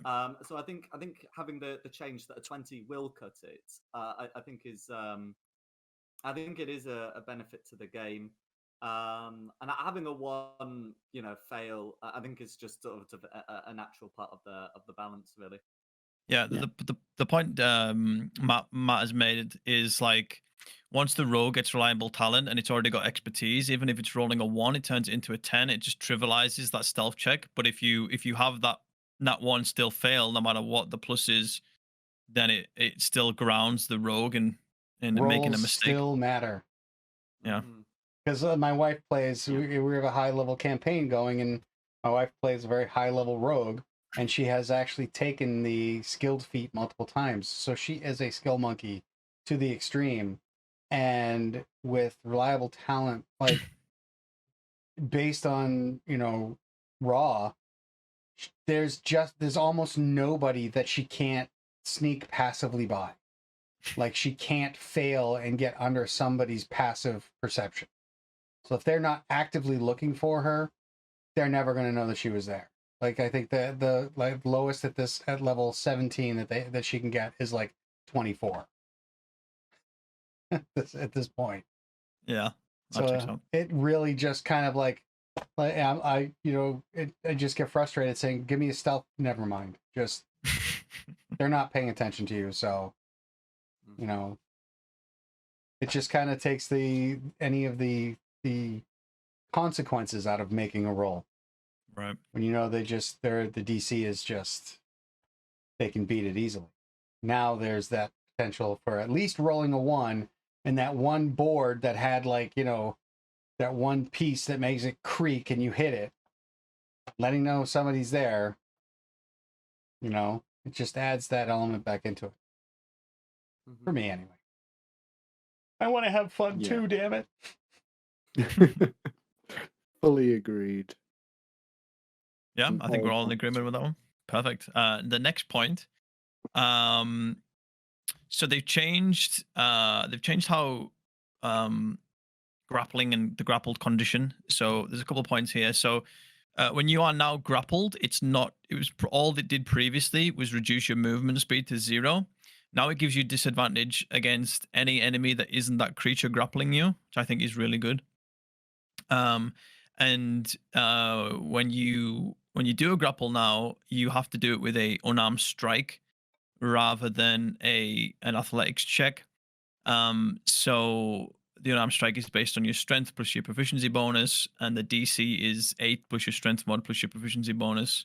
And again, like we touched on earlier, well, no. So the shove action earlier was strength based. You can use dex on this, but it's not an acrobatics check anymore. You can escape via a dexterity saving throw or a strength saving throw. I like these changes, especially I think it makes sense about the disadvantage to attack anyone else apart from the person grappling you. I just think that makes sense. Anything to add on that one, or? I've noticed that to escape the grappled condition, it just says you can do it at the end of your turn, and it doesn't require an action. Whereas that was previously something you needed Right. to do to get out of a grapple. But it does stipulate that it's the end of your turn, so you are like stuck until the end. So I guess that's kind of like the give back there. What page do they put that on? Oh, just found it. Grappled condition. Well, I found the grappled condition. Oh, the grappled condition is the bit where it describes how to escape it. Yeah. Yeah. I can't remember where I've seen it. Again, it's on page 19 of the first PDF. The condition. It fits into that problem-solving card text kind of. I don't know if they have a specific term for it for TTRPGs, but just unifying that, because now if they use the grappled condition again in the future, there's no, oh, is this one of the times where I can do it at the end of my turn, or is this one of the times where it costs me an action to try and break out, you know? Right. Now it's just, okay, it's that.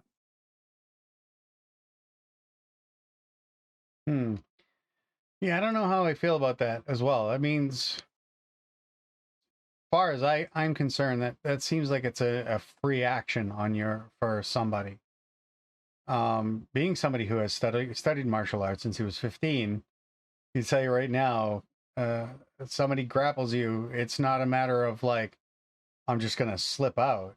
You know, it is a conscious effort to break that grapple. So I mean, at this point, you could sit there and attack and then escape, you know, as part of the same action, and get out. I think escaping it, I think that should be a consequence. Like, why would I choose to grapple somebody if they can just freely do, you know, get out of it at the end of the turn? What does it benefit me as a grappler?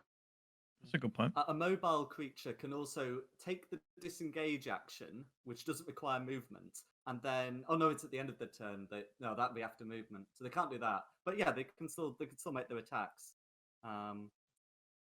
Yeah, and then try and escape. Try and at least break the grapple afterwards, forcing you to re-grapple them.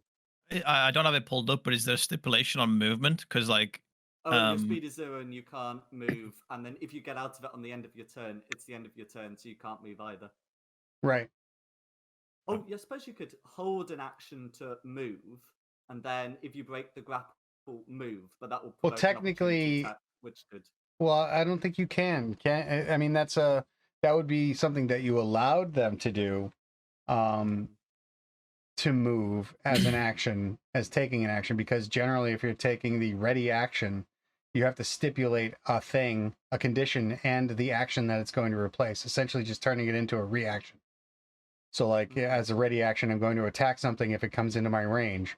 And then if something comes in your range, as your reaction, you attack it. So I don't think moving is not actually one of those options. Well,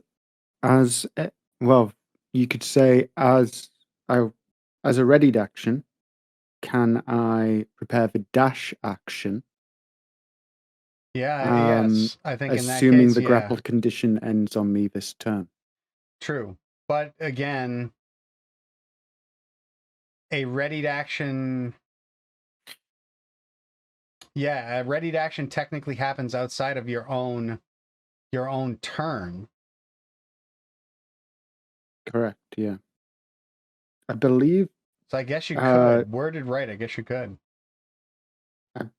I believe it says, also. or you could choose to move up to your speed, which is a bit of an issue because if you could ready an action to move if you escape the grapple, and then at your turn escape the grapple, which speed do you use? The original speed of 0 or the new speed of whatever your speed was? Oh, that's true. When you think your Yeah. speed is 0 and can't change, it specifically says can't change, which means But if you escape the grapple, you are no longer grappled. So you can't do that. Would you? But if you escape the grapple, you are no longer under the grappled condition. So would your speed then change back? If the thing that says your speed can't change is gone, would it change back? But that's just it. It's like your end of your this is really tricky. This is getting into like Magic the Gathering card activation, spell speed really order stuff. Yeah. I've been out Yu-Gi-Oh as well. Yeah. Yeah, because so it would say then your speed is 0 and can't change. When does it? You're no longer grappled, but when does the effects of it? So it happens at the end of your turn, which means I think it assumes that that condition remains, or those effects, until the start of your next turn. So that being able to take the readied action like that. Because I would think that the speed you would use is the one you would use when the trigger applies, and if the trigger is I escape the grapple, it would be after you've escaped the grapple, which would be your normal walking speed. And we can think of another example where the readied speed should be whatever speed it is at the trigger. Let's imagine you were going to ready an action to move, and then someone shot you with a ray of frost, reducing your speed. Which speed do you use? The speed when you readied the action, or the speeds that you are when you're taking the trigger, which is 10 feet less? Yeah, I mean, it literally is like it is the order of activation. If the ready action is going to let you take movement, which in the PHB it does, it says you can ready an action or you can ready movement in response to a trigger. Then 1DD needs to decide which speed is used. The speed when you readied the action, or the speed you have when the trigger goes off. I can see this being a Jeremy Crawford tweet in like 2 years' time. Yeah, I can see this being a Jeremy Crawford unlifing a memorandum in 2 years. Well, yeah, I mean, when you think about it. When you're readying an action, you are preparing yourself to do a thing, and you are taking steps to do a thing. If you are grappled, can you really honestly prepare to run? Like, you can't set yourself up and get ready to just run, because you're breaking a grapple, which is not clean. That's always a messy thing. Yeah. Are you really going to be able to realistically just bolt? Or are you going to look like somebody just threw you onto the deck of a ship and you're flopping around like a fish for a few seconds before moving? This all gets fixed by making it an action to try and break the grapple. Exactly. Yeah. Yeah. So we like the disadvantage on attacking other enemies, but we don't like the free action kind of do it at the end of the turn. I think that's where we've settled in on. Yeah, we just spent 20 minutes talking about about the grapple condition. Making it a free thing at the end is just nobody's going to want to do a grapple. Like, what's the point? Yeah. Yeah. Anyway, let's move on to another condition. This time, the incapacitated condition. Previously in 5th edition, all this did was stop you taking actions and reactions. Now, if you're concentrating on a spell and you become incapacitated, you drop concentration on that spell. You can't speak anymore. So if you're a spellcaster and your spells have verbal components, you will not be able to cast them unless you have subtle spell. And if you are surprised when and you already are incapacitated when you roll initiative, no, sorry, you are classed as surprised, the surprised condition, if you are incapacitated when initiative is rolled. So basically, you will lose a round of combat because of that. So that's a lot of things they've added to that. And which one is this? This is incapacitated, Yeah. which I feel like makes hypnotic pattern just even stronger than what it already was. I'm not sure. So the inactive was already a part of incapacitated already, and I've noticed that they failed to take the opportunity to include bonus actions. But I guess they're included in actions or whatever. The no Yeah, no, it does. It is. concentration- Yeah, bonus actions are included Yeah, I because just it wanna doesn't see say. in It doesn't writing. say. Yeah, it doesn't say action. It says. Yeah. But in any case, the no concentration was already a thing, but it was described in the concentration rules, and I think Right. it's good that they've put it on the condition rules. I agreed. Oh. That was part of Yeah. it, is like you'd have to be like, okay, it also has this condition. Like when you are incapacitated, this can happen. And then you have to go look at that thing. And then it's like, okay, and this has, and that would lead you to another one. I like that they're just kind of like, so you don't have to follow some kind of weird trail to make sure that everything that needs to apply applies. And I think it's good that they included that you can't speak, because speaking, it wasn't even a free action, it was no action, so you could technically argue that you can speak. I hope they clarify with Tasha's hideous laughter that you can still laugh, you just can't convey anything other than hideous laughter, I suppose. Yeah. Lay on the ground and twitch. And I suppose that fourth point, surprise, is what it is. That's I suppose a nice thing if you can get that incapacitated off. If you can, as you say, get that hypnotic pattern off before combat truly starts. Yeah, that's huge. Mhm. Yeah. We are just going to rifle through these next points because we are running low on time. But there is now a new slowed condition. There was previously a slow spell, but not a slowed condition. So this basically means that you have, if you are under the effects of the slowed condition, you have half speed. It doesn't say that, but it's effectively half speed. Attacks against you have advantage, and you have disadvantage on dexterity saving throws. Anything you want to say about this? No, it seems straightforward and sure. I like it a lot. I'll wait until we see a spell or ability that applies it. Yeah, that's what Okay. I'm thinking, is like what is going to cause this slowed condition? Mhm. You know, I see there I being can like think a of- monk thing where you can like dull people's abilities down, like a nerve pinch or some strange thing like that. It's like You a know. really slowing strike then. Right. Yeah. Yeah. I can see it being something like that. I could see it being one of the conditions you have when you're inside a gelatinous cube. Ooh, Mm. nice. That is true. You are also slowed. Maybe That- some like quicksand and stuff like that as well. Maybe.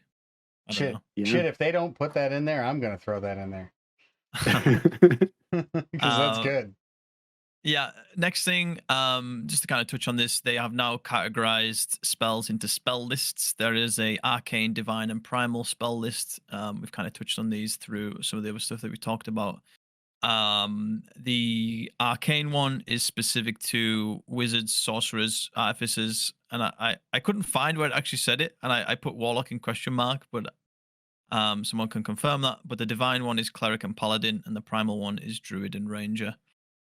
Does anyone have the confirmation on the warlock being part of arcane? I would think the warlock is probably still up in the air Maybe- because depending on who your patron was, I think determined more of the spells. It might have that its you gotta- own. Yeah. It might have its own thing. Yeah. But anyway, we can talk about that a different day. One of the big things with cantrips is they made guidance and resistance now reaction spells with a 10-foot range. Previously, they were touch spells and you had to concentrate on them. However, I think in actual play, 9 times out of 10 forgot to do it and were like, "Oh, I hit you with guidance before you do this." And then it was always a bit like, you're too late. Oh, you got there just in time. I think that kind of gets around that with it being a I will reaction give now. Riley the credit though. She would always come over and do the touch. She would Yeah. always on screen. She'd be like, "I'm gonna go over and touch you on the shoulder." Confirmation on it is that warlocks are in the mages class group, and they have arcane magic underlined, so they pull from the arcane spell list. Okay. I'd like to see where they go with that, because then you have there are some, what is it, there's a celestial warlock that has access to like healing spells. Yeah. Well, Warlocks had domain spell, well, not domain spells, whatever they call them, expanded spell lists from their patrons before. So I imagine that that will be converted, where Celestial might give you some divine spells. That's what I'm Yeah. thinking. Yeah. But it does open up just how huge. If a warlock has the same spell list as a wizard and gets to use it on short rests, Yeah. that could be pretty powerful. Do we like the guidance and resistance changes though? All in favor of those? I Yeah, agree. it makes them easier to use. Okay. They feel solid. Yeah, it seems like almost like, because I mean, when you think about what a cantrip is anyway, cantrips are incidentals, and if you're somebody who's constantly casting spells and it becomes rote to you, you might accidentally do it on your own anyway, like just as a matter of habit. So the fact that they are, a reactionary spell now makes more sense, like just kind of like, oops, just throwing that out there, and here's your resistance or your guidance. I see. Yeah. I think it's a good thing. Good direction they went with it. Next thing is they changed how exhaustion happens. So while exhausted, known in older books as exhaustion, you experience the following effects. Levels of exhaustion. This condition is cumulative. Each time you receive it, you gain 1 level exhaustion. You die if your exhaustion level exceeds 10. D20 rolls affected. When you make a D20, well, yeah, when you make a D20 test, you subtract your exhaustion level from the D20 roll. Again, a D20 test is an ability check, attack roll, or saving throw. Spell save DC is affected. Subtract your exhaustion level from spell save DC of any spell you cast. And ending the condition, finishing a long rest removes 1 of your levels of exhaustion. When your exhaustion levels reach 0, you are no longer exhausted. I think what I'd say is this feels better because it feels like you can still play your character with some like minor penalties. Whereas I think the previous exhaustion system, you were like, it took 5 levels of exhaustion to be killed, but like after 2 or 3, you already felt like your character was just redundant anyway, and you couldn't play anymore. So that was just kind of shitty. Whereas this feels like you can still play, but it's like there are substantial setbacks both to your your spell save DCs and your D20 rolls. So I like it personally. Jack looks like he's got something to say, so I'll give it to Jack. So I think there's a couple of things they've changed about it that are good. One of them is that the fact that it alters spell save DCs means that the casters have to worry about exhaustion as well. Because previously, none of the effects really hurt them too badly. I mean, disadvantage on skills is unfortunate, but not an impediment in combat. Halving the speed, they probably weren't moving that much anyway. Disadvantage on attack rolls, they were probably using saves. So I think that change means that sort of everyone's affected across the board. And you're right. Whilst I did like the flavor of the old system, the problem was you almost didn't use it because it took 6 levels to kill you, but after 3 levels, which is when the disadvantage on attack rolls and saving throws came up, I think you'd probably be better off playing the pack build than your actual character. Yeah. Yeah. That'll be interesting because I use the exhaustion rules for things like inebriation. You drink excessive amounts of alcohol, well, it starts to impose things. They never really came out with proper rules for getting drunk. and how to handle that stuff. Well, in 5th edition, there were definitely lots of previous editions that did that. So I just used the exhaustion rules. I don't know if I agree with the removes 1 level of exhaustion per long rest. I would say at least give it a roll, kind of like recovering hit dice. That's a good idea. I like charges on a magic item. Yeah, give it a roll. Maybe like you recover after finishing a long rest, roll like a D3 plus your con bonus. You recover that many levels of exhaustion. Or even if it's just you remove one level of exhaustion plus your con bonus in levels, like if you're a very tough character, 3 levels of exhaustion, like with your +2 bonus. So yeah, if they do keep it as 1, I hope they still let Greater Restoration take a level away as well, because then it kind of gives you another way to remove those quickly if you need to. And in some situations you might need to. I think matching that kind of scaling, greater restoration or lesser restoration should take away 2 instead of 1, so that it's still like that many steps away from death. That makes sense, actually. Yeah, that does actually make sense. But they did. They went off a 10 scale now, so why not do like a D3? Yeah, but like Jordan said, like Great Restoration does 2. Now Lesser Restoration does it, but only 1. Because previously Lesser Restoration didn't remove exhaustion. I mean, you've been doing some serious shit if you get to like a 7 on your exhaustion. Because that's the real thing. Real question is, all right, so now what in the game is going to give you levels of exhaustion? You're just thinking. Not many creatures did. I mean, No. there's famously one at the end of Tomb of Annihilation that does, and yeah. Often there'll be like that third-party supplements that do. That fucked over our party. That fucking thing. Oh, I love that so much. That little deformed baby monstrosity, whatever the hell it was. It's called an Atropal. I still have the mini I made downstairs. Yes. Yes. Yeah. Jordan set up. You want to read what it really was? Look up in the. I think it was in the. It was either an OG Epic Levels handbook, and when it was first released, and that was actually basically an end boss for a 4.5 year long campaign.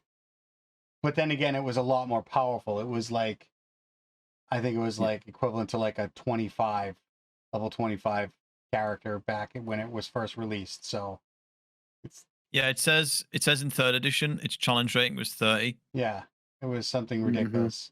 But and the history is where it gets kind of disturbing, because it's, and I'm not going to read it on screen, but if you're interested, read the OG stuff on an Atropal. There are probably some trigger warnings attached to it. Yes, there are definitely some trigger warnings attached to it. So keep that in mind when you go looking for it, if you go looking for it. Oh, and spoiler warnings for Tomb of Annihilation, possibly. Right, yeah. We should have maybe mentioned that. Yeah, so I think we're all in agreement about exhaustion. Kind of what they've done is good overall, but maybe some little tweaks here and there to make it perfect. Last couple of things to touch on was well, one's a cleric thing and one's an all class thing, but they updated spiritual weapon now to make it a concentration spell. I think from what we've heard from people at Wizards of the Coast, that was kind of always the intended idea, but maybe someone slipped up and didn't give it that tag. It's it does mean you can't do the classic like Spirit Guardians plus spiritual weapon combo anymore.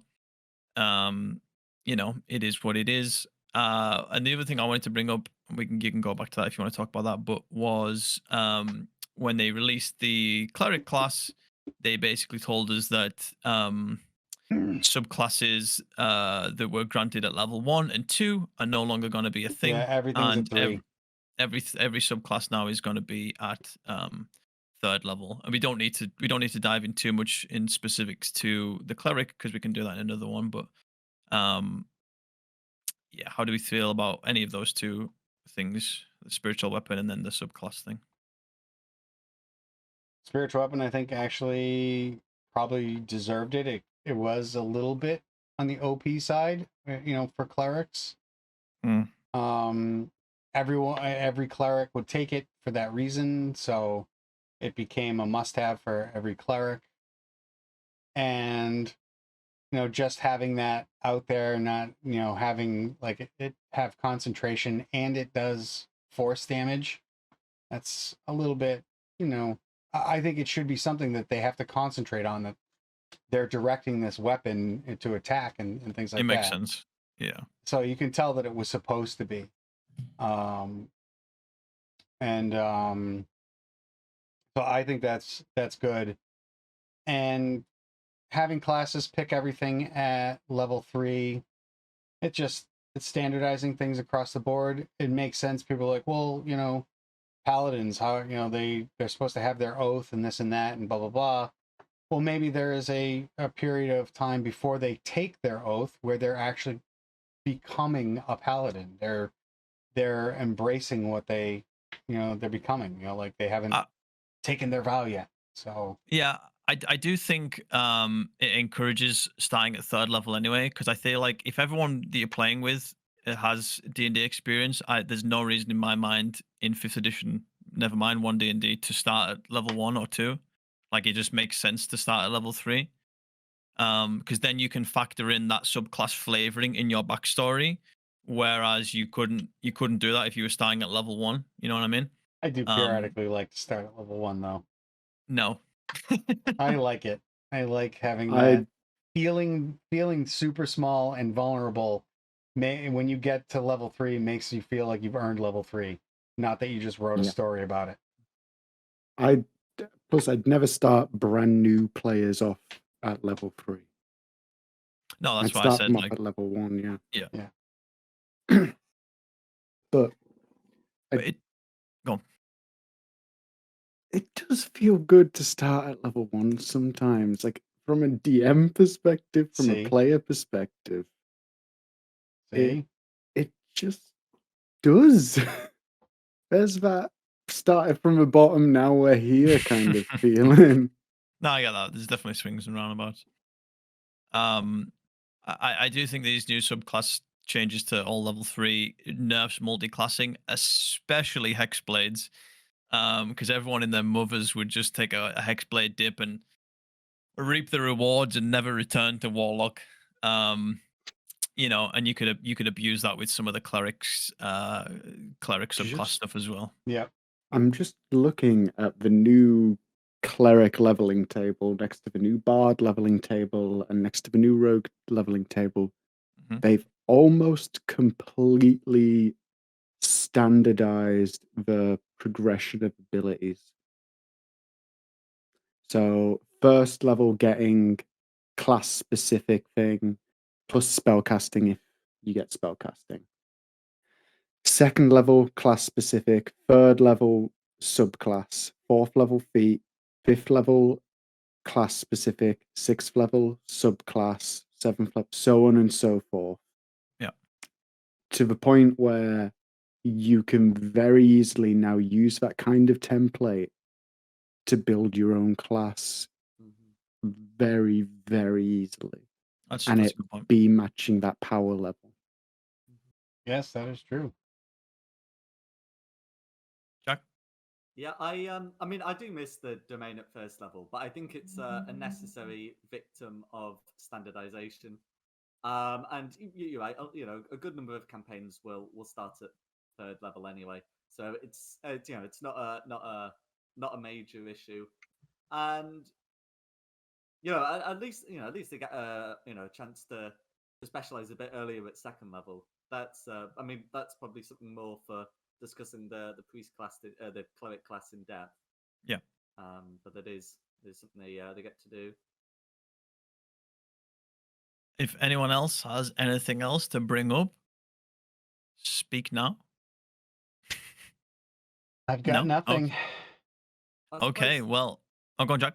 I was just about to circling back to spiritual weapon. Yep. So yeah, I always felt that the damage of spiritual weapon was a bit mediocre, and the reason why it was taken so often was because it was a bonus action spell without concentration. And now that it's a bonus action with concentration, I wonder if it might, you know, just become a generally unpopular spell, or even a trap spell, in that it eats your concentration. And I think it could probably do with maybe having a bit of a damage boost, maybe more like 2d8 plus your wisdom modifier. And I don't think the scale. I think the scaling improvement helps, but it's not a complete solution, especially with Spirit Guardians coming online in 5th edition. So I do think the concentration did need to be slapped on, because you're absolutely right. Pretty much every cleric took it because they had not a lot else to do with their bonus action, and spiritual weapon was great at filling the void. But adding concentration, I think, just exposes it for being a bit of a mediocrity. I completely agree with you there. It does feel like it's just gonna like fall into the depths of what's the cantrip called? True Strike. And just no one uses it. Yeah. But I would like to address the elephant in the room, which is Visenya Designs and her hashtag Pulse Nation. Yeah. Thank you. Thank you for Just the raided raid. us. Thank you. Jumping in. So it's so yeah, she's if you're wondering who drew the mustache in the center of the screen right now with a bowler hat, that would be Visenya. So she's the one that actually designed that. It started off as a joke and it just expanded from that, and now it's a thing. And yeah. So you could thank her for that. You could thank her for a lot of the other stuff. She's an amazing artist. Did we give her a shout out yet? You got that? Okay. Yeah, I'm on it. Alrighty. Yes. Yeah, Templeton, exactly. So so yeah, she's an artist. That's what she does for a living. Is she streams and does her art. She publishes a comic book called Celestial Pulse. So she has her own comic. I think you're on issue 9, I think you said. I'm not sure. I can't remember.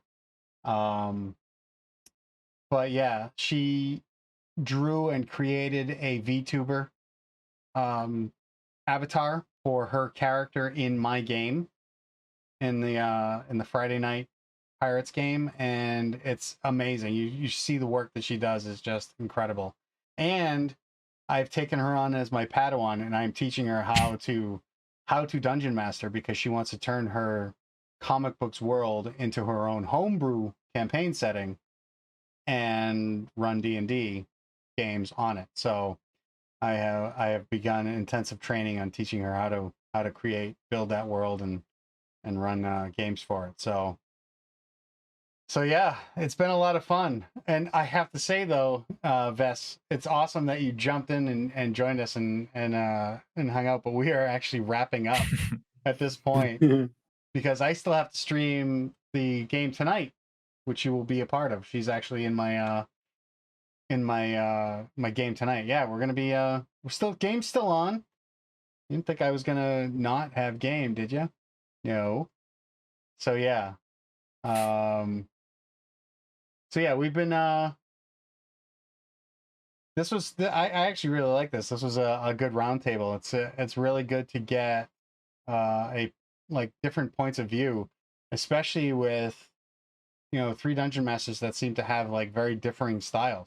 Especially, we have like the uber mathematician who's like just throwing out statistics here and there, which is actually interesting to see, because it actually can affect your point of view on like specific roles and things like that.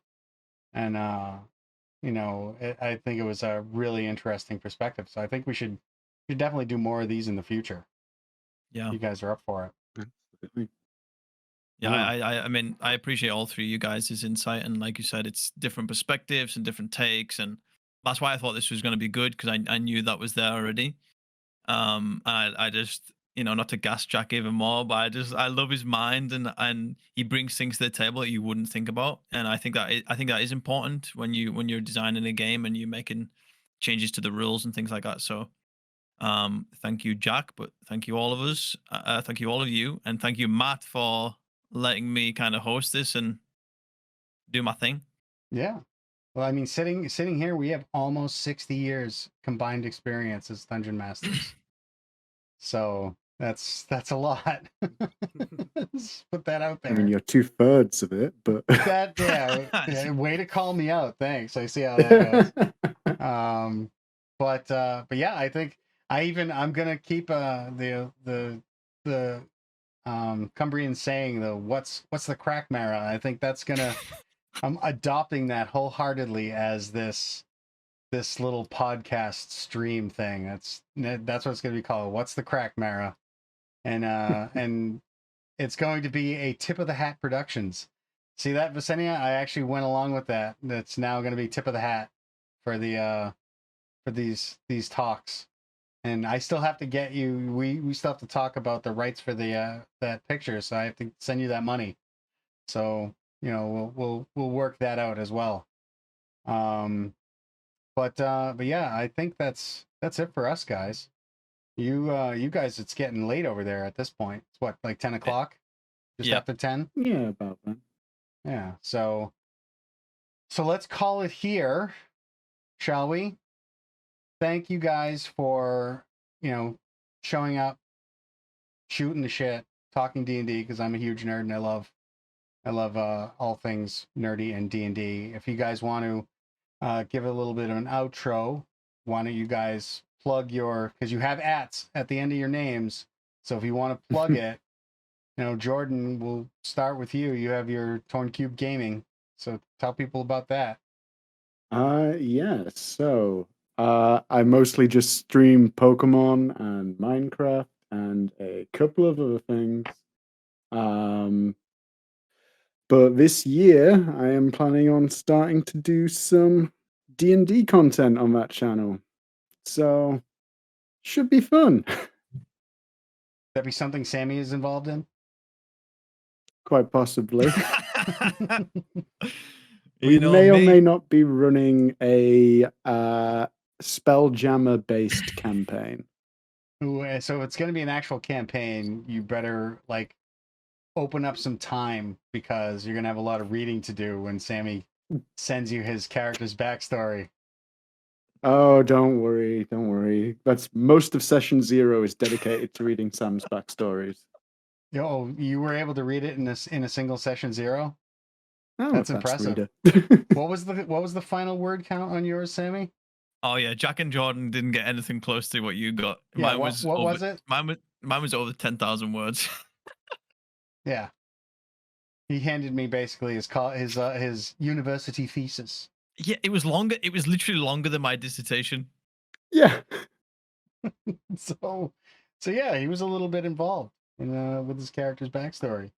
And Jack. Although speaking of Jack, though, before you go on to Jack's just got, I think, 2 very long backstories from Vila and Tamara, so he's feeling that pain thrice. Yeah, I've read through Tamara's and Veer's sent hers, so nice. That's my reading assignment for the next session. Yep, get your homework. And Jack, you tell us of Fate of the Dice. Yes, so I stream with the Fate of the Dice channel. I'm currently part of a Curse of Strahd stream that's on hiatus for the holiday season, but we're due to pick it up on the 22nd, and it will continue to be bi-weekly on Sundays at 7:30 UK time. There's also a backlog of the previous sessions on the channel, and as our director would like me to say, there's also the streams of several other users on the channel that you can check out as well. Nice. Yeah. I will say to Jack's DMing capabilities, Jack DM'd my. No, I'm not gonna say. I'm not even gonna say that. Actually, all I'll say is Jack really brought to life one of my favorite characters, Grimjaw, in his Curse of Strahd campaign. And I love that Curse of Strahd campaign, and he can run it like the back of his hand. So, I've seen some of the VODs. I've never watched live because I'm always in a different stream at the same time. But it's a lot of fun. And I know for a fact Jack puts a lot of work into his maps and his sound design and things like that. So yeah, definitely check it out. Nice, nice. Sammy, do we have a brand for you yet? No, And we're no gonna have to brand like for put me. that out there, and like, you know, we're gonna throw that out to the audience at one of these points in Discord. Is like, let's rebrand Sammy. You can do a competition. I will just plug Matt's game instead. So if you like if you like actual play D&D, and you are a fan of watching D&D on Twitch, please check out our Strixhaven stream every Saturday at 6 p.m. UK time. We are a year into the game at this point. We've got a brilliant cast, and you'll find me playing, like I said at the start of this, Charlotte Briarsong, who is a blade singer wizard, and I love her to bits. So, yes, go and check that out. Yes, we do have a good time, and you know, there's moving into the new year. It's gonna be, man. I have plans within plans within plans. I have five of these campaigns that I'm working on. Two of which are starting to wind down, like the two homebrews are starting to wind down. But I would dare say that the streaming campaigns are really starting to wind up. So things are going to be changing in the new year, and you'll be able to catch the first of Sammy's games would be this Saturday coming up at normal time, 1 to 5 p.m. Eastern Standard Time. And the other two games are my Friday night game, which is the Pirates of the Glass Sea, which actually occurs on a sea made of glass. It's quite fun, quite dangerous, and that's that's from 7 to 11 p.m. Eastern Standard Time. Same time for my Monday night game, which is in a couple of hours, which is my The Weight of Tears campaign. And yeah, we're going to be kicking that off. Kitty just kind of coming in, and let's just be a silhouette in the background. That's perfect. They're just still on the show. Yes. Yeah. That one is Loki. Of course. Of course. We can see Thor yeah. as well. Thor's Yeah. full grooming right now. Yeah, Thor's been sitting there most of the stream. Thor and Loki, and it's a white cat and a black cat. I mean, come on. Are you saying Yeah. that dynamic is very black and white? Oh, absolutely, but not the way you expect. He's the troublemaker. Uh-huh. Well, we saw that is actually true.